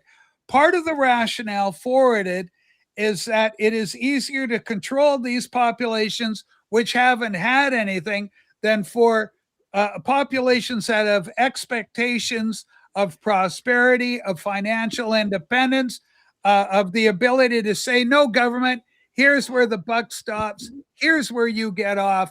You're not doing this, not on my watch, Governor. We're voting your ass out. We'll get somebody else in. But the game is now rigged. They replace you, and then your voice becomes lost. And then they get this new, more docile, subservient population, which isn't used for anything. So they'll go £5. They'll go, I'd sell my soul for £5. That's nothing. I eat dirt where I come from. That's a great deal. Prosperity all around. But for the average middle-class Englishman, that would be a drop down in the standard of living. And they go, this ain't happening. That's my answer. In the United Kingdom, though, the benefit bill is completely out of control. We're spending more money on benefits than we're spending on education, health, on defence. It's completely out of control, and it's getting bigger and bigger every year. And that's our military is a joke. People are relying on benefits, and when I say benefits, that's subsidised housing, etc., and everything that comes with years and years of non-contribution to taxes, and they're taking a lot out, as in education. They want education, they want free healthcare. If it was me, I wouldn't give anyone who comes into this country access to the National Health Service until they've been here for 10 years and been putting money into the government's coffers. If you want to use our National Health Service, you have to get private insurance. That's what I would do. And if I go to America to go and visit my good friend Waxed, then I'll have to take out private insurance before I go. I can't rely on, if something happens to me going in to California and using their hospitals for free. Well, that's what happens in the UK. And we can't do it anymore. We can't do it. Yeah, so the social safety net is breaking, and that's apparent everywhere. Canada, the UK, anybody where it has, you have your National Health Service, we have, Health Canada.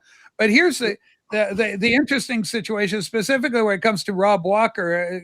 Rob, you've come a long way. You kind of moved from one side of the floor right across to the other. You and I were I haven't moved much, from all the time I've been here, but you've made a big switch over because you're a traditional labor guy. You're the working class guy, up the establishment with a double boom. And for myself, there's been no change that way. But for you, it's been a real journey from left over to the right side. I'm not on my own. There's millions of people who in the past have voted Labour who will never ever vote Labour again. But the Conservatives screwed up too, because you had your it's a double whammy. We're paying the price for what both parties have done over the last because I think you've got the same problem we have over here. There's a thing called the Uniparty.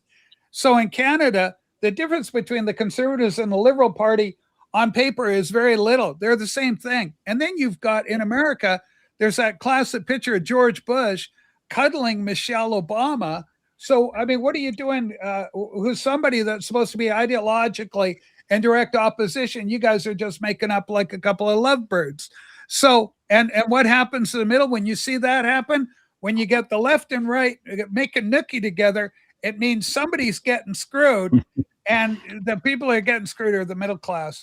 And I don't know what. Yeah, go ahead. I'm only 40 years old, but I've never known an era where there is such division and turmoil amongst the people of this country. I've never known it, and I don't think there is been an era such as this, probably in Rob's lifetime, or people older than Rob. No, I've never. This is just uncharted territory we're entering here. It's not about Labour and Conservative. It's about losing your society. That's what it's about. It's bigger. It's bigger than, oh, well, I think we should pay more tax and then we can get a better education and we need more defence. It's bigger than that.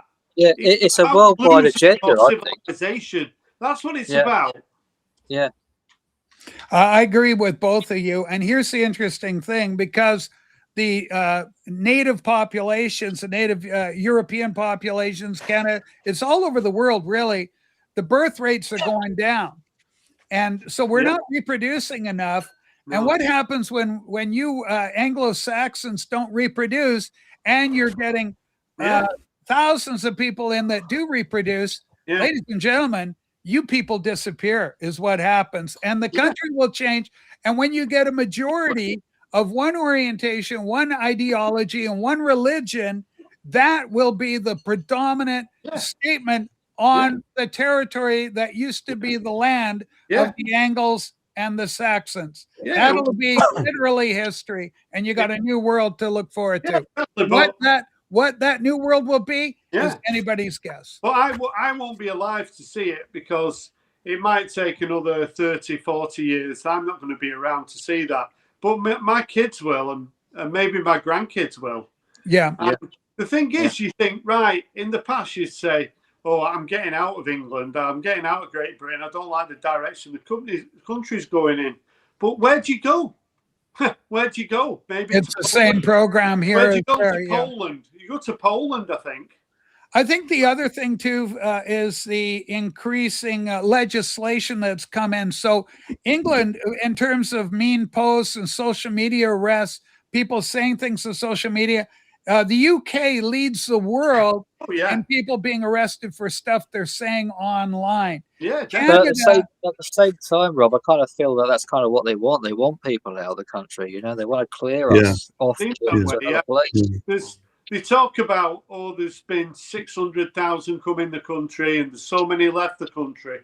But a lot of people that leave the country are the people you don't want to leave the country. But it's, you know, you don't, when you've got a right-wing thoughts and you've got left, in Great Britain now, or Britain, I don't call it Great Britain anymore, just call it Britain. If you disagree with left-leaning people, you are a fascist. That's what they say. They call you a fascist. If you don't want open borders, if you want people to just be able to come in and use the health service and education for free and get free housing, if you're against that, you're classed as a fascist. And that's what it's like in the United Kingdom now. The left would certainly class me as a fascist. Certainly. Well, because it's very easy to do. And so when you're having an argument, it cuts the argument short because everybody goes, fascist bad. Everybody agrees. We all agree fascism is bad. They're the bad guys from World War II. Hitler, mustaches, Mussolini, trouble, bad guys, get rid of them. And we fought the war for your sort. Yeah. There was quite a famous clip in the UK, and they were talking to an ex-serviceman who was 100 years old. And they tried to doctor it slightly, but they actually interviewed him. This guy was 100 years old. And he more or less said on camera, live on an interview, that his friends who died, who were like 16, 17, and he was one of the lucky ones, but he had to live all his life with the guilt that he was someone who lived through it. He said, "What were we fighting for?" That was what the guy thought, and you could the people who interviewed him it was so awkward. It was on the BBC, and they didn't know what to say to him because he was totally compos mentis. He wasn't suffering in any way. He knew exactly what he was saying, but he had the balls. He stood there and looked losing his life when he was like 16, 17, and he wasn't frightened to say how it is. Yeah, I lost an uncle in World War II. I had 5 uncles that fought. My dad's side was too young. My mom's side, she was the youngest, so her older brothers all went. One didn't make it back. He was killed in Holland, in the liberation of Holland. But now in 2026, if somebody asks my son to go fight for this country, Canada, I go, "What are you fighting for? Yeah, go to jail, son, and live your life. Live it out. At least you'll be alive, son." The reason that I would fight anybody to fight for Canada. Go ahead. The reason that Rob said, "Where do you go, Poland?" is because Poland seems to have made a good job of defending its borders, and they're quite tough on scrutinizing who comes in. In days gone by, I always thought that living on an island would make that country more insulated from any such sort of overt invasion. But actually it's the other way around, because when overloaded dinghies come ashore, what the fuck do? You can't turn them back because they won't go back. They'll just be there on the beach. If you meet them halfway with the Royal Navy, such as it is, you can't blow them out of the water. That would be an international outrage. And you can't go on a loud hailer and say, "Turn back," because even if the dinghy people understand the fucking directive, they'll just ignore it, because what can you do? So it turns out that what I thought was a strength, which was living on an island, is actually a liability. People on the left, though, that if you have having this sort of conversation, they'd immediately sort of say, "Oh, you're Islamophobic or you're anti-Muslim." It's not about Muslims at all. I know Muslims who are friends. I know people. I know Indians. I know Muslims, Sikhs. They're friends of mine. So this is not an anti-Islam or an anti-Sikh or Jew or anything like that. It's about gaining control of your country. That's what it's about. The first thing to separate out whenever that conversation gets inflamed, as it always does, is to separate out race from culture. Because it's the culture that determines, for instance, the culture determines whether there's a death penalty in your country. The culture determines, if there is a death penalty, who's going to get put to death for what. That's how important culture is. And this asinine fucking idea that's gradually taken up since the 1980s, that all cultures are equal, all cultural values are equivalent. Well, some of the people who say that champion gay rights. Well, some of the cultures we're talking about would put on the death penalty people who are gay. So and those idiots who proselytize in that way they've never had the moral courage to face that discrepancy. They'd rather just avoid it. And the consequence of that kind of reckless avoidance, that idiocy, is that when there's a massive culture clash, such as is already going on in the UK, and it is going to get worse. I mean, it is going to get more violent than it is. That pot boiler has been created by this asinine fucking idea that all cultures are co-equivalent. We're seeing a lot of action in Ireland in this regard. Do you guys think Ireland is going to be the matchbox that, they called it the Balkan tinderbox during World War I, and that when Gravilla Prinsep went and shot the Archduke Ferdinand, a whole bunch of dominoes fell into place. Treaties were activated overnight. So Russia declares war because Serbia's their pal, and then Germany goes, well, okay, we're in. We're going to support Austria. And then you've got France going, well, we've got an agreement here to support Russia. And then England goes, we've got our agreement in with France, so we got to support them because they're involved now. And it just went one by one by one. They call it the Balkan tinderbox. And now you could look at England, the United Kingdom as a powder keg, and the very kind of another element or the aspect of the fact that there's such a small land percentage. It takes 5 hours to go anywhere in the UK, it seems. It's such a small place with such a massive population that the tensions and then of course the problems of violence and 250,000 girls being sexually exploited, ladies and gentlemen, that's going to leave a mark on the national psyche of the indigenous population, no matter how much the powers that be try and suppress it. Criminal. Yeah. The establishment have been trying to cover that up for decades, but thanks to social media and some very brave, eminent people, the truth's coming out, and there's the numbers that are involved in that scandal are frightening. But white working class girls don't seem to count for anything in our society, sadly.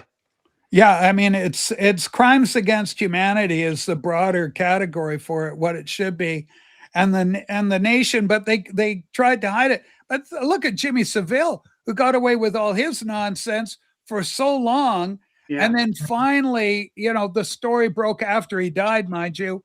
But look at all the powers of influence, the inroads of influence that Jimmy Savile had to. People like you, if you know, you know. Go ahead, 4D. Sorry, go ahead. My mum used to go to school with Jimmy Savile. I'm sorry for your mom. I hope she's okay. The weird thing was about my mum, and she was just a bit younger than Jimmy Savile, but they both went to the same Salford school. Much later on, when he was a big noise in the UK sort of top of the pop scene in the 1960s and 70s, my mum used to always say, "I never liked that lad. I never liked that lad." Yeah. This was before any accusations came upon him, and so she wasn't riding on any bandwagon, and she didn't have any nasty stories to tell either. It was purely about vibes. That you might say it's the same as her not liking John Wayne for some reason that you couldn't, since they never met, that you couldn't explain. Except with Jimmy Savile, she did know him, and she always just said, "I never liked that lad." One of the problems is why is communism? Communism is given a pass because communism was allowed to infiltrate our social institutions, social political institutions in the Western world, and not just in the United States, not just in Canada. I mean, we're talking not just the UK, the entire world, the Western world. So communism was allowed to infiltrate under the guise of socialism initially, and it used the Enlightenment. It used our notion of fair play, our values for everyone should be given an opinion. Everybody should be given a soapbox in Hyde Park to stand upon and voice their opinion. And that was a Western value that we had through the Enlightenment of the 18th century. And so it's part and parcel of Western civilization, but within it laid the Achilles heel, if you will, that would betray us to ourselves. And so people with socialist ideology and then more extreme versions of it ended up getting access to the halls of power. And then they dictated policy. So no more God.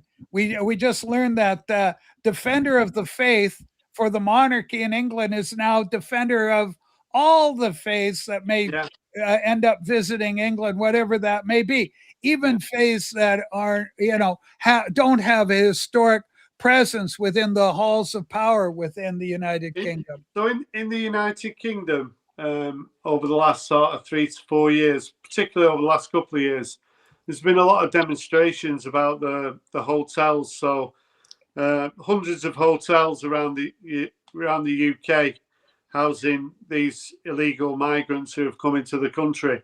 And the Labour Party have said that I think it's costing over £5 million a day to house these people in these hotels.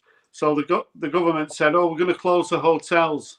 So what they've decided to do is open up these HMOs, which are houses of multiple occupation.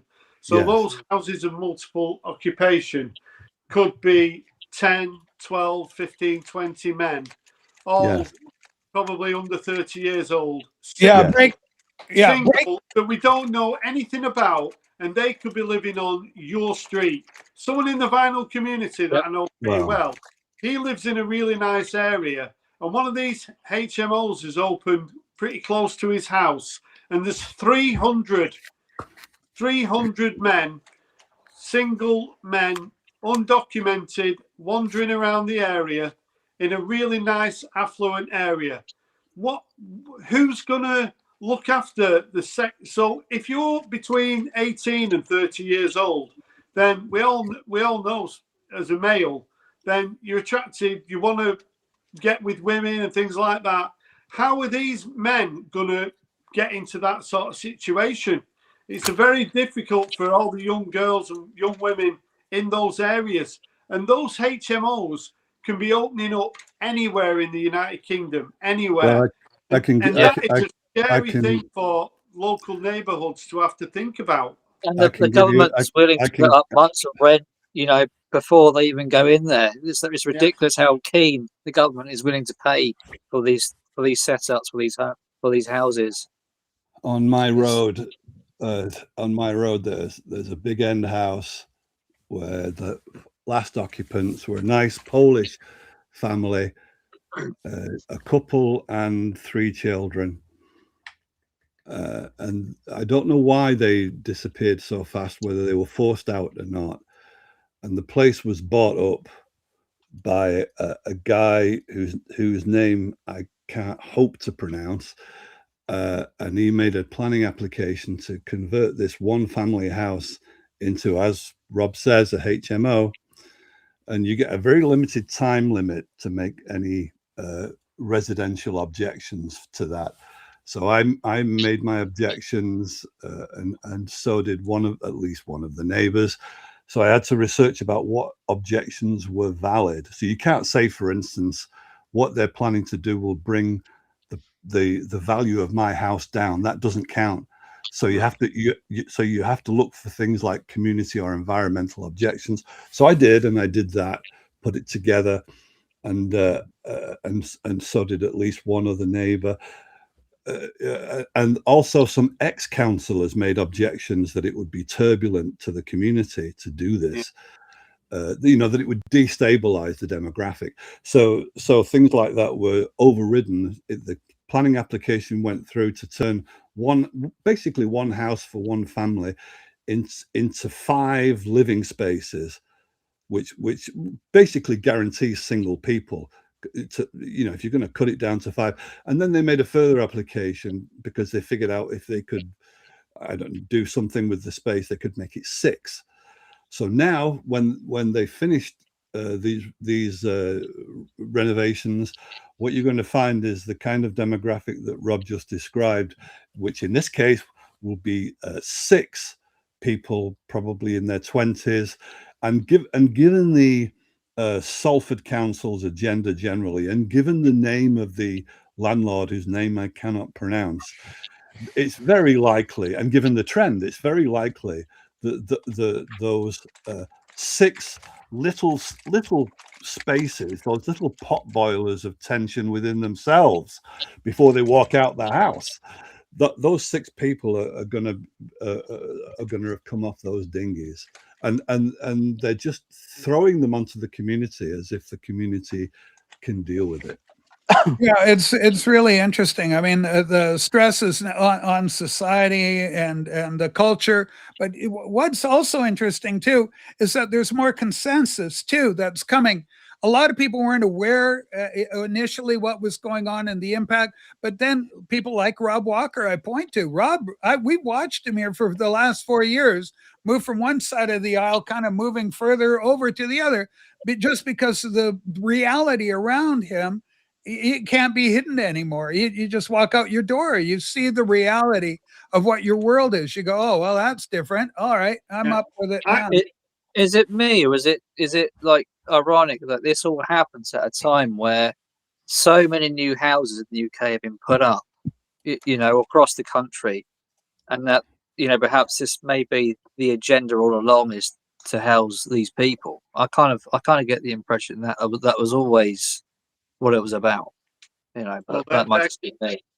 They're on the top of the housing list, aren't they? If they've got, they are now. Yeah, I mean, my chance of getting a 4-bedroom house or a 5-bedroom house now, it's just cut to ribbons, because I don't think I've got a chance now. I really don't, and I just think I'm stuck in this. I know it's interesting that the Labour government is. I don't know whether they're bringing a policy through the House of Commons or how it's going to be implemented, but they're talking about media, and the BBC and Sky and ITV should get prominence over social media, and that's one of the reasons for that. Is wow.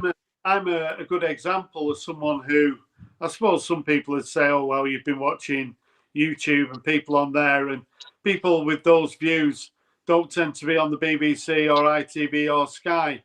If you're just fed what the BBC are telling you, and you do tend to fall in line to some degree, and maybe that's what I did over more than a decade. But as you say, Rachel, you'd have to be completely moronic if anyone's watching this in the UK. Maybe they've got a totally different idea of how the UK should look. But just like unrecognizable. I won't even go into Manchester now.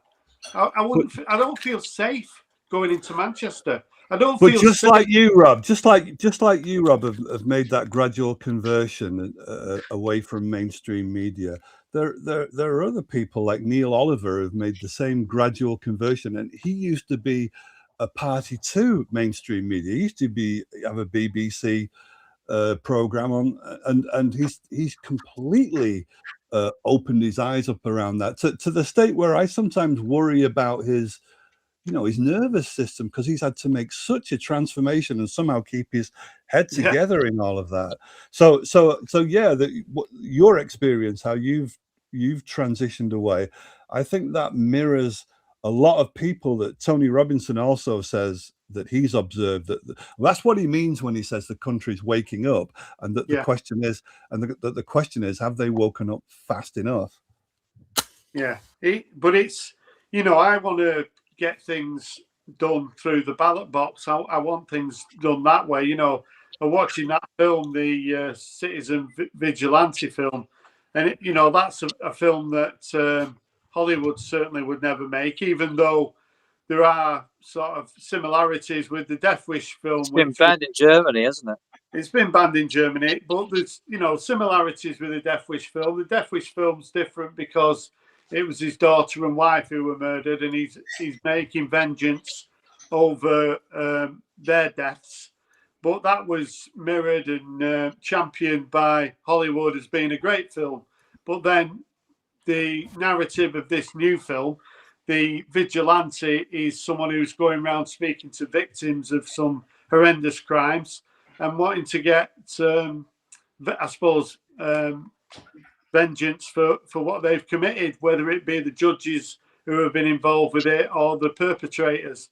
But that kind of film, I can't imagine myself sitting. I mean, I'd advise everybody to watch it. Yeah, I watched it on YouTube yesterday. I watched it last night on YouTube. It's only 1 hour 28 long, and I recommend. Watch it before it gets banned. Pardon?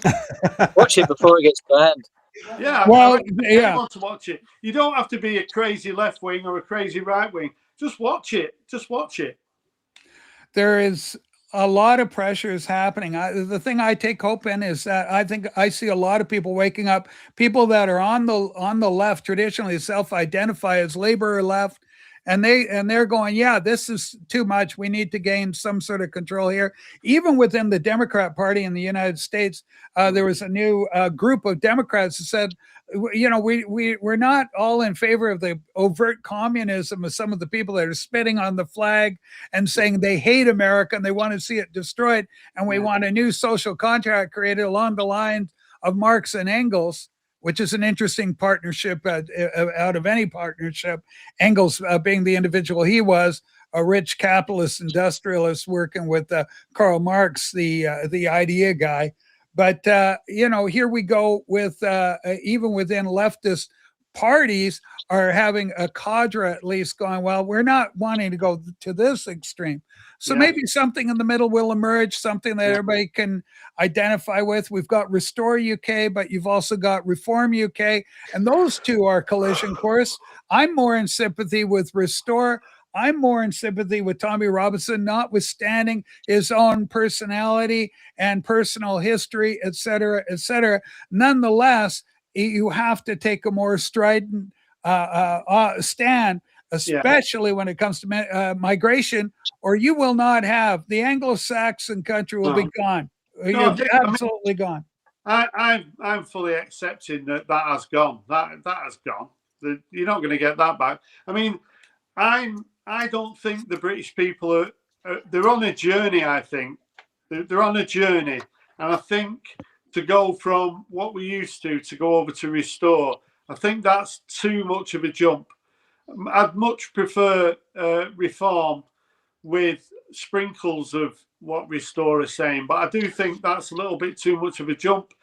We have to be careful. I've spoke about it before, where the problem with that is that Nigel Farage has already proven himself a treacherous bastard, and anybody who votes for a party that's headed by that treacherous bastard is in for the same disillusion that the people who voted for Starmer went in for. Quite possibly, yeah. And this is the conundrum. And in politics, a lot of the time, it's the term less of the less of the evil, But you disagree with both parties, but who's sort of the best of a bad bunch, if you like? Yeah, but that's in my opinion, the biggest cause for evil in the last 50 years is the idea of voting of choosing the lesser of two evils. Well, that's the source of most evil. Yeah. Well, it keeps us in the same mess, and no real changes. It's difficult. Yeah, I mean, it's going to be interesting in the UK because, of course, Keir Starmer's going to be no longer be Prime Minister, and we're going to have, it looks like, Andy Burnham, who is quite difficult to sort of read. One thing about Andy Burnham is, though, he's a good politician. And when I was sort of a Labour sort of supporter back in sort of 2010, I thought Andy Burnham should have been the leader, and he lost. And then I think it was 2014, I thought he should have been the leader, and he lost. And I thought he was someone who he knows how to read the room, I think. And to me, he's a better speaker, isn't he? Yeah, he's no, all of that is absolutely beside the point.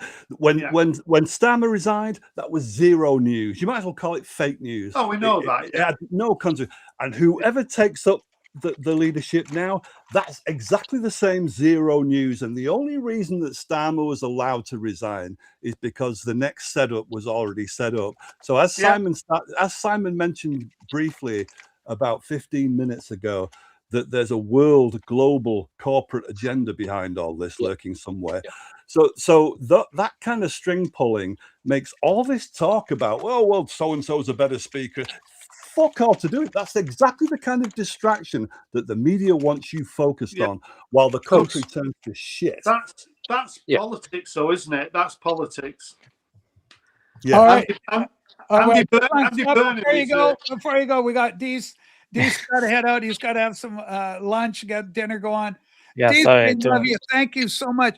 I do want to talk about Israel, because Israel right now, there's a lot happening with Lebanon. We've got problems with Palestine. There's a lot going on in Israel right now. And that's worth a whole show by itself, too. I'd love to talk to you about that. And probably we won't be here by the time. But next week, come in. Let's talk. Yeah. Maybe next week. I'd love By the way, I'm talk. gonna be in Prague in 2 weeks. If anybody okay, you check, people. Yeah, I'm gonna see Kraftwerk in Prague. So yeah. Kraftwerk. All right, Dees. Thank you, Dees, everybody. Our good friend. Good Israel, we love. Dees. All right. Bye-bye, Dees. So yeah, it's really interesting. I mean, we'll see what happens. There's a lot going on, but 40 is absolutely right. Meet the new boss, same as the old boss. And same as in Canada, we had Trudeau. Everybody thought, oh, get rid of Trudeau. Well, not everybody thought that. And as soon as Carney came in, we're getting a world globalist banker to take over for the failed drama school teacher. Oh, great. What's Justin going to do now? Oh, he'll probably end up having sex with Katy Perry. Okay.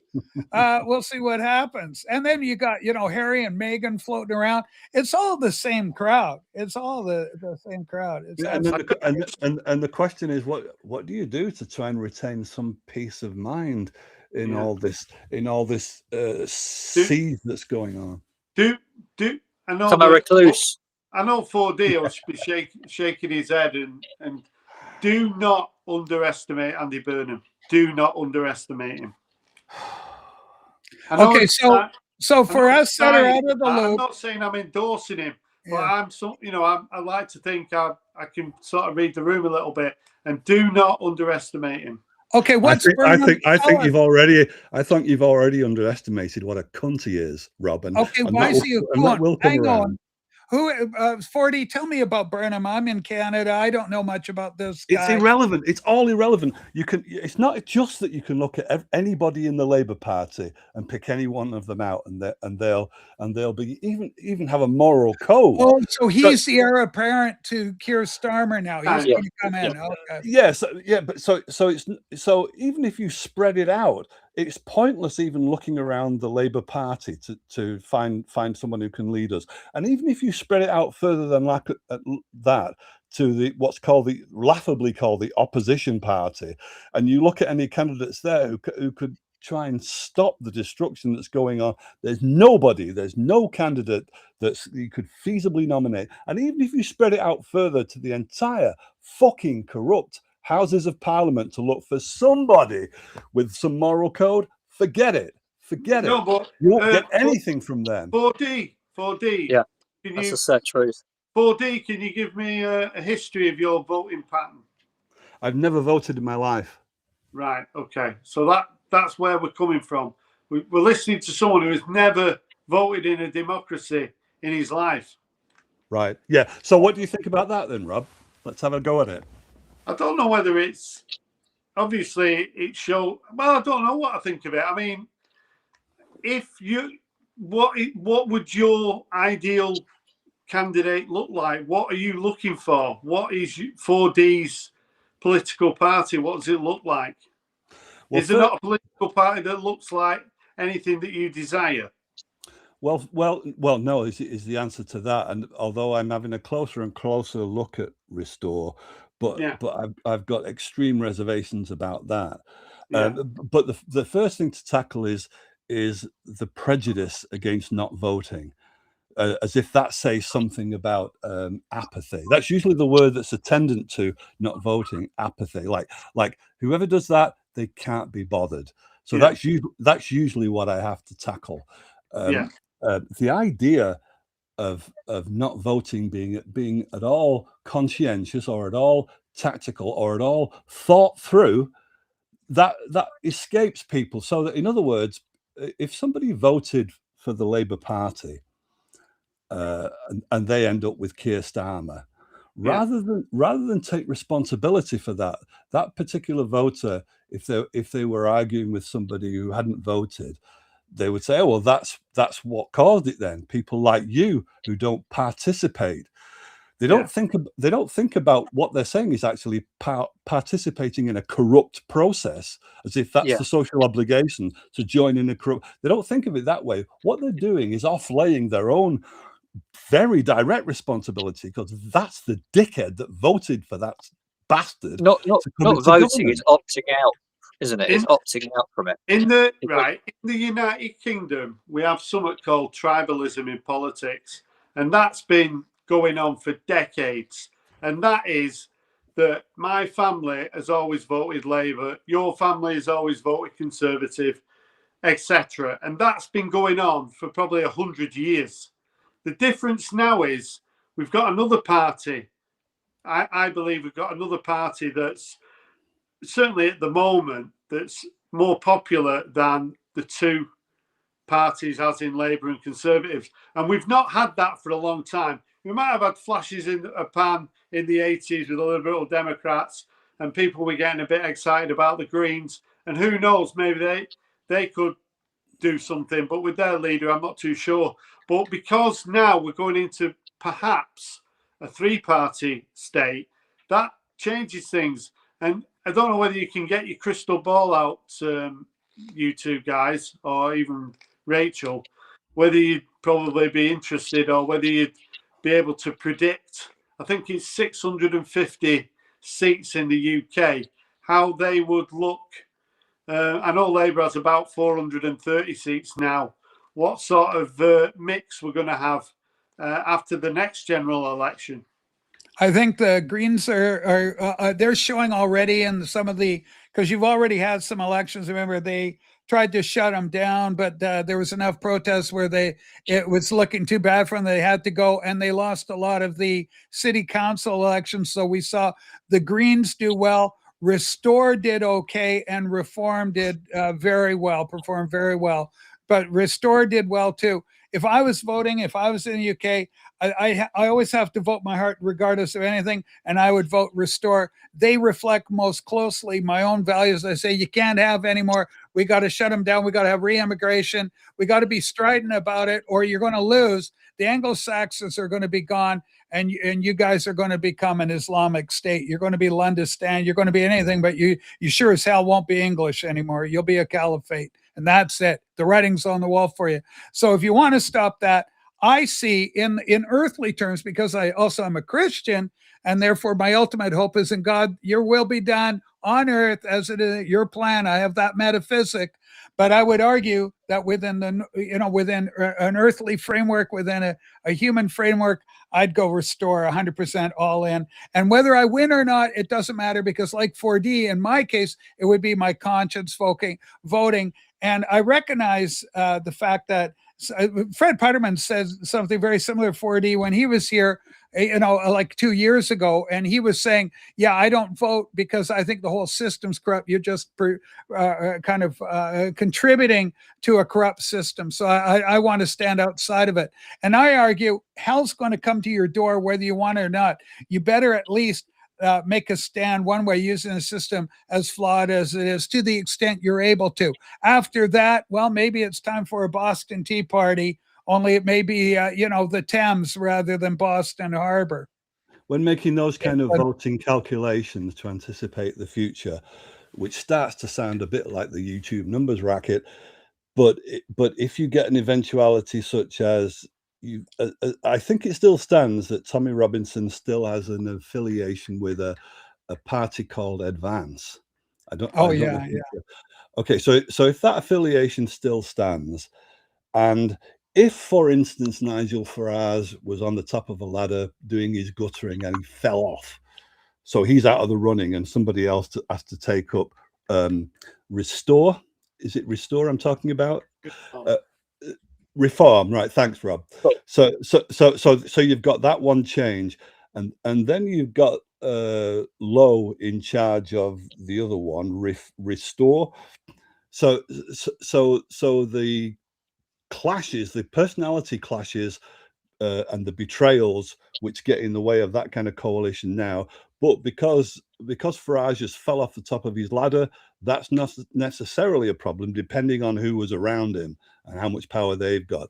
But so if you ended up with this weird coalition between Advance, Reform, and Restore together, deciding which bases they're going to compete for and which ones they're going to back the other person to compete for, I think that could possibly end up with a majority coalition in Parliament in the future. Whether they'll actually stay more honourable to their promises than every other fucking politician we've had to put up with in the last 50 years, I don't know. Yeah, whoever you get in has to be able to say no to the pound.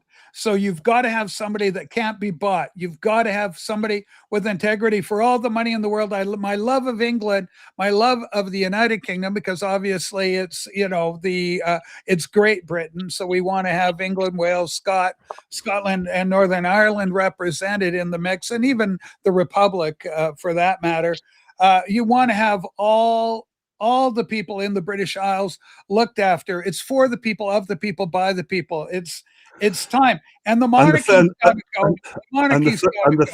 The first illustration of what you just said, Rachel, was in, I think it was 77, maybe 78, under Jim Callaghan's Labour government, when we were in an economic crisis, and what was called the International Monetary Fund came in and offered to bail this country out, but with a lot of preconditions about how we had to behave, what we had to do, what we had to conform to the International Monetary Fund standards in order to get that money. And Labour did it in order to bail us out economically. And in doing that, that set a precedent of exactly what you're warning against now, in putting the pound first and just going wherever the money lenders tell us where to go. Great comment here, Harris Pilton. Restore leader Rupert Lowe owns Southampton Football Club. Under his ownership, we were 2 days away from being liquidated as a club. I'm going to run a bloody country, can't run a football club. Obviously they're two different things. You're dealing with bigger issues, Harris. And I think in this context, I mean, you've got to think about your birth rate, what's happening. It's interesting to see what people are. I assume you're more labor traditionally, Harris. It sounds like it's a labor type comment coming from your end. Always good to have Harris watching the show. I appreciate it. You're a smart guy, Harris. I want you to know that I'm aware of the fact, whatever the hell that may mean to you, but he's a smart lad. I'd like to contra that and say he's not smart at all. Okay, now why is that? Well, I spent time in his company. He's anything but smart. I think he's a smart guy. He's pretty smart. No, you've not met him. I have. All right. Well, listen, kids, what have we been? We've been here 10:30 coming up, so that's pretty good. I want to thank everybody. Massey coming on earlier with Rob and Eddie Perez and Dees we had, and of course 40. Always a pleasure to have you. You elevate the conversation every time. Rob Walker, what a freaking privilege! What a great pleasure. I love you. And Simon, you're a good lad. I love Rob Walker. I mean, I love Rob the Wags. But don't take anything to heart that Rob says. I find it funny. And that Gauntlet soundtrack that Rob Walker got for £4, if it plays really well, that's a fucking bargain, man. See, Harris, you're another example of what I say of people moving politically a little bit. I mean, I was laboring to Keir Starmer. I mean, you got to go somewhere, lad. It's like a frog on a lily pad. If you get the one lily pad shot out from underneath you, you got to hop somewhere. You need another lily pad. That's interesting because is that a good example? So he's moved away from Labour. Where has he gone? Where's his new home? That's what I want to know. 2 hours and 26 minutes. Rob Walker, this is Harris Pilton. A comment from our beloved Massey. All right, everybody. Thanks so much for watching the show. Thanks for all the support. Sean Ono, Lennon, you're a freaking genius. I love Sean Ono, this guy. Support the guy and follow Sean Ono on the X platform. He may surprise you, regardless of your political or your ethereal evaluation of God, life, and the Marines. Take care, everybody. God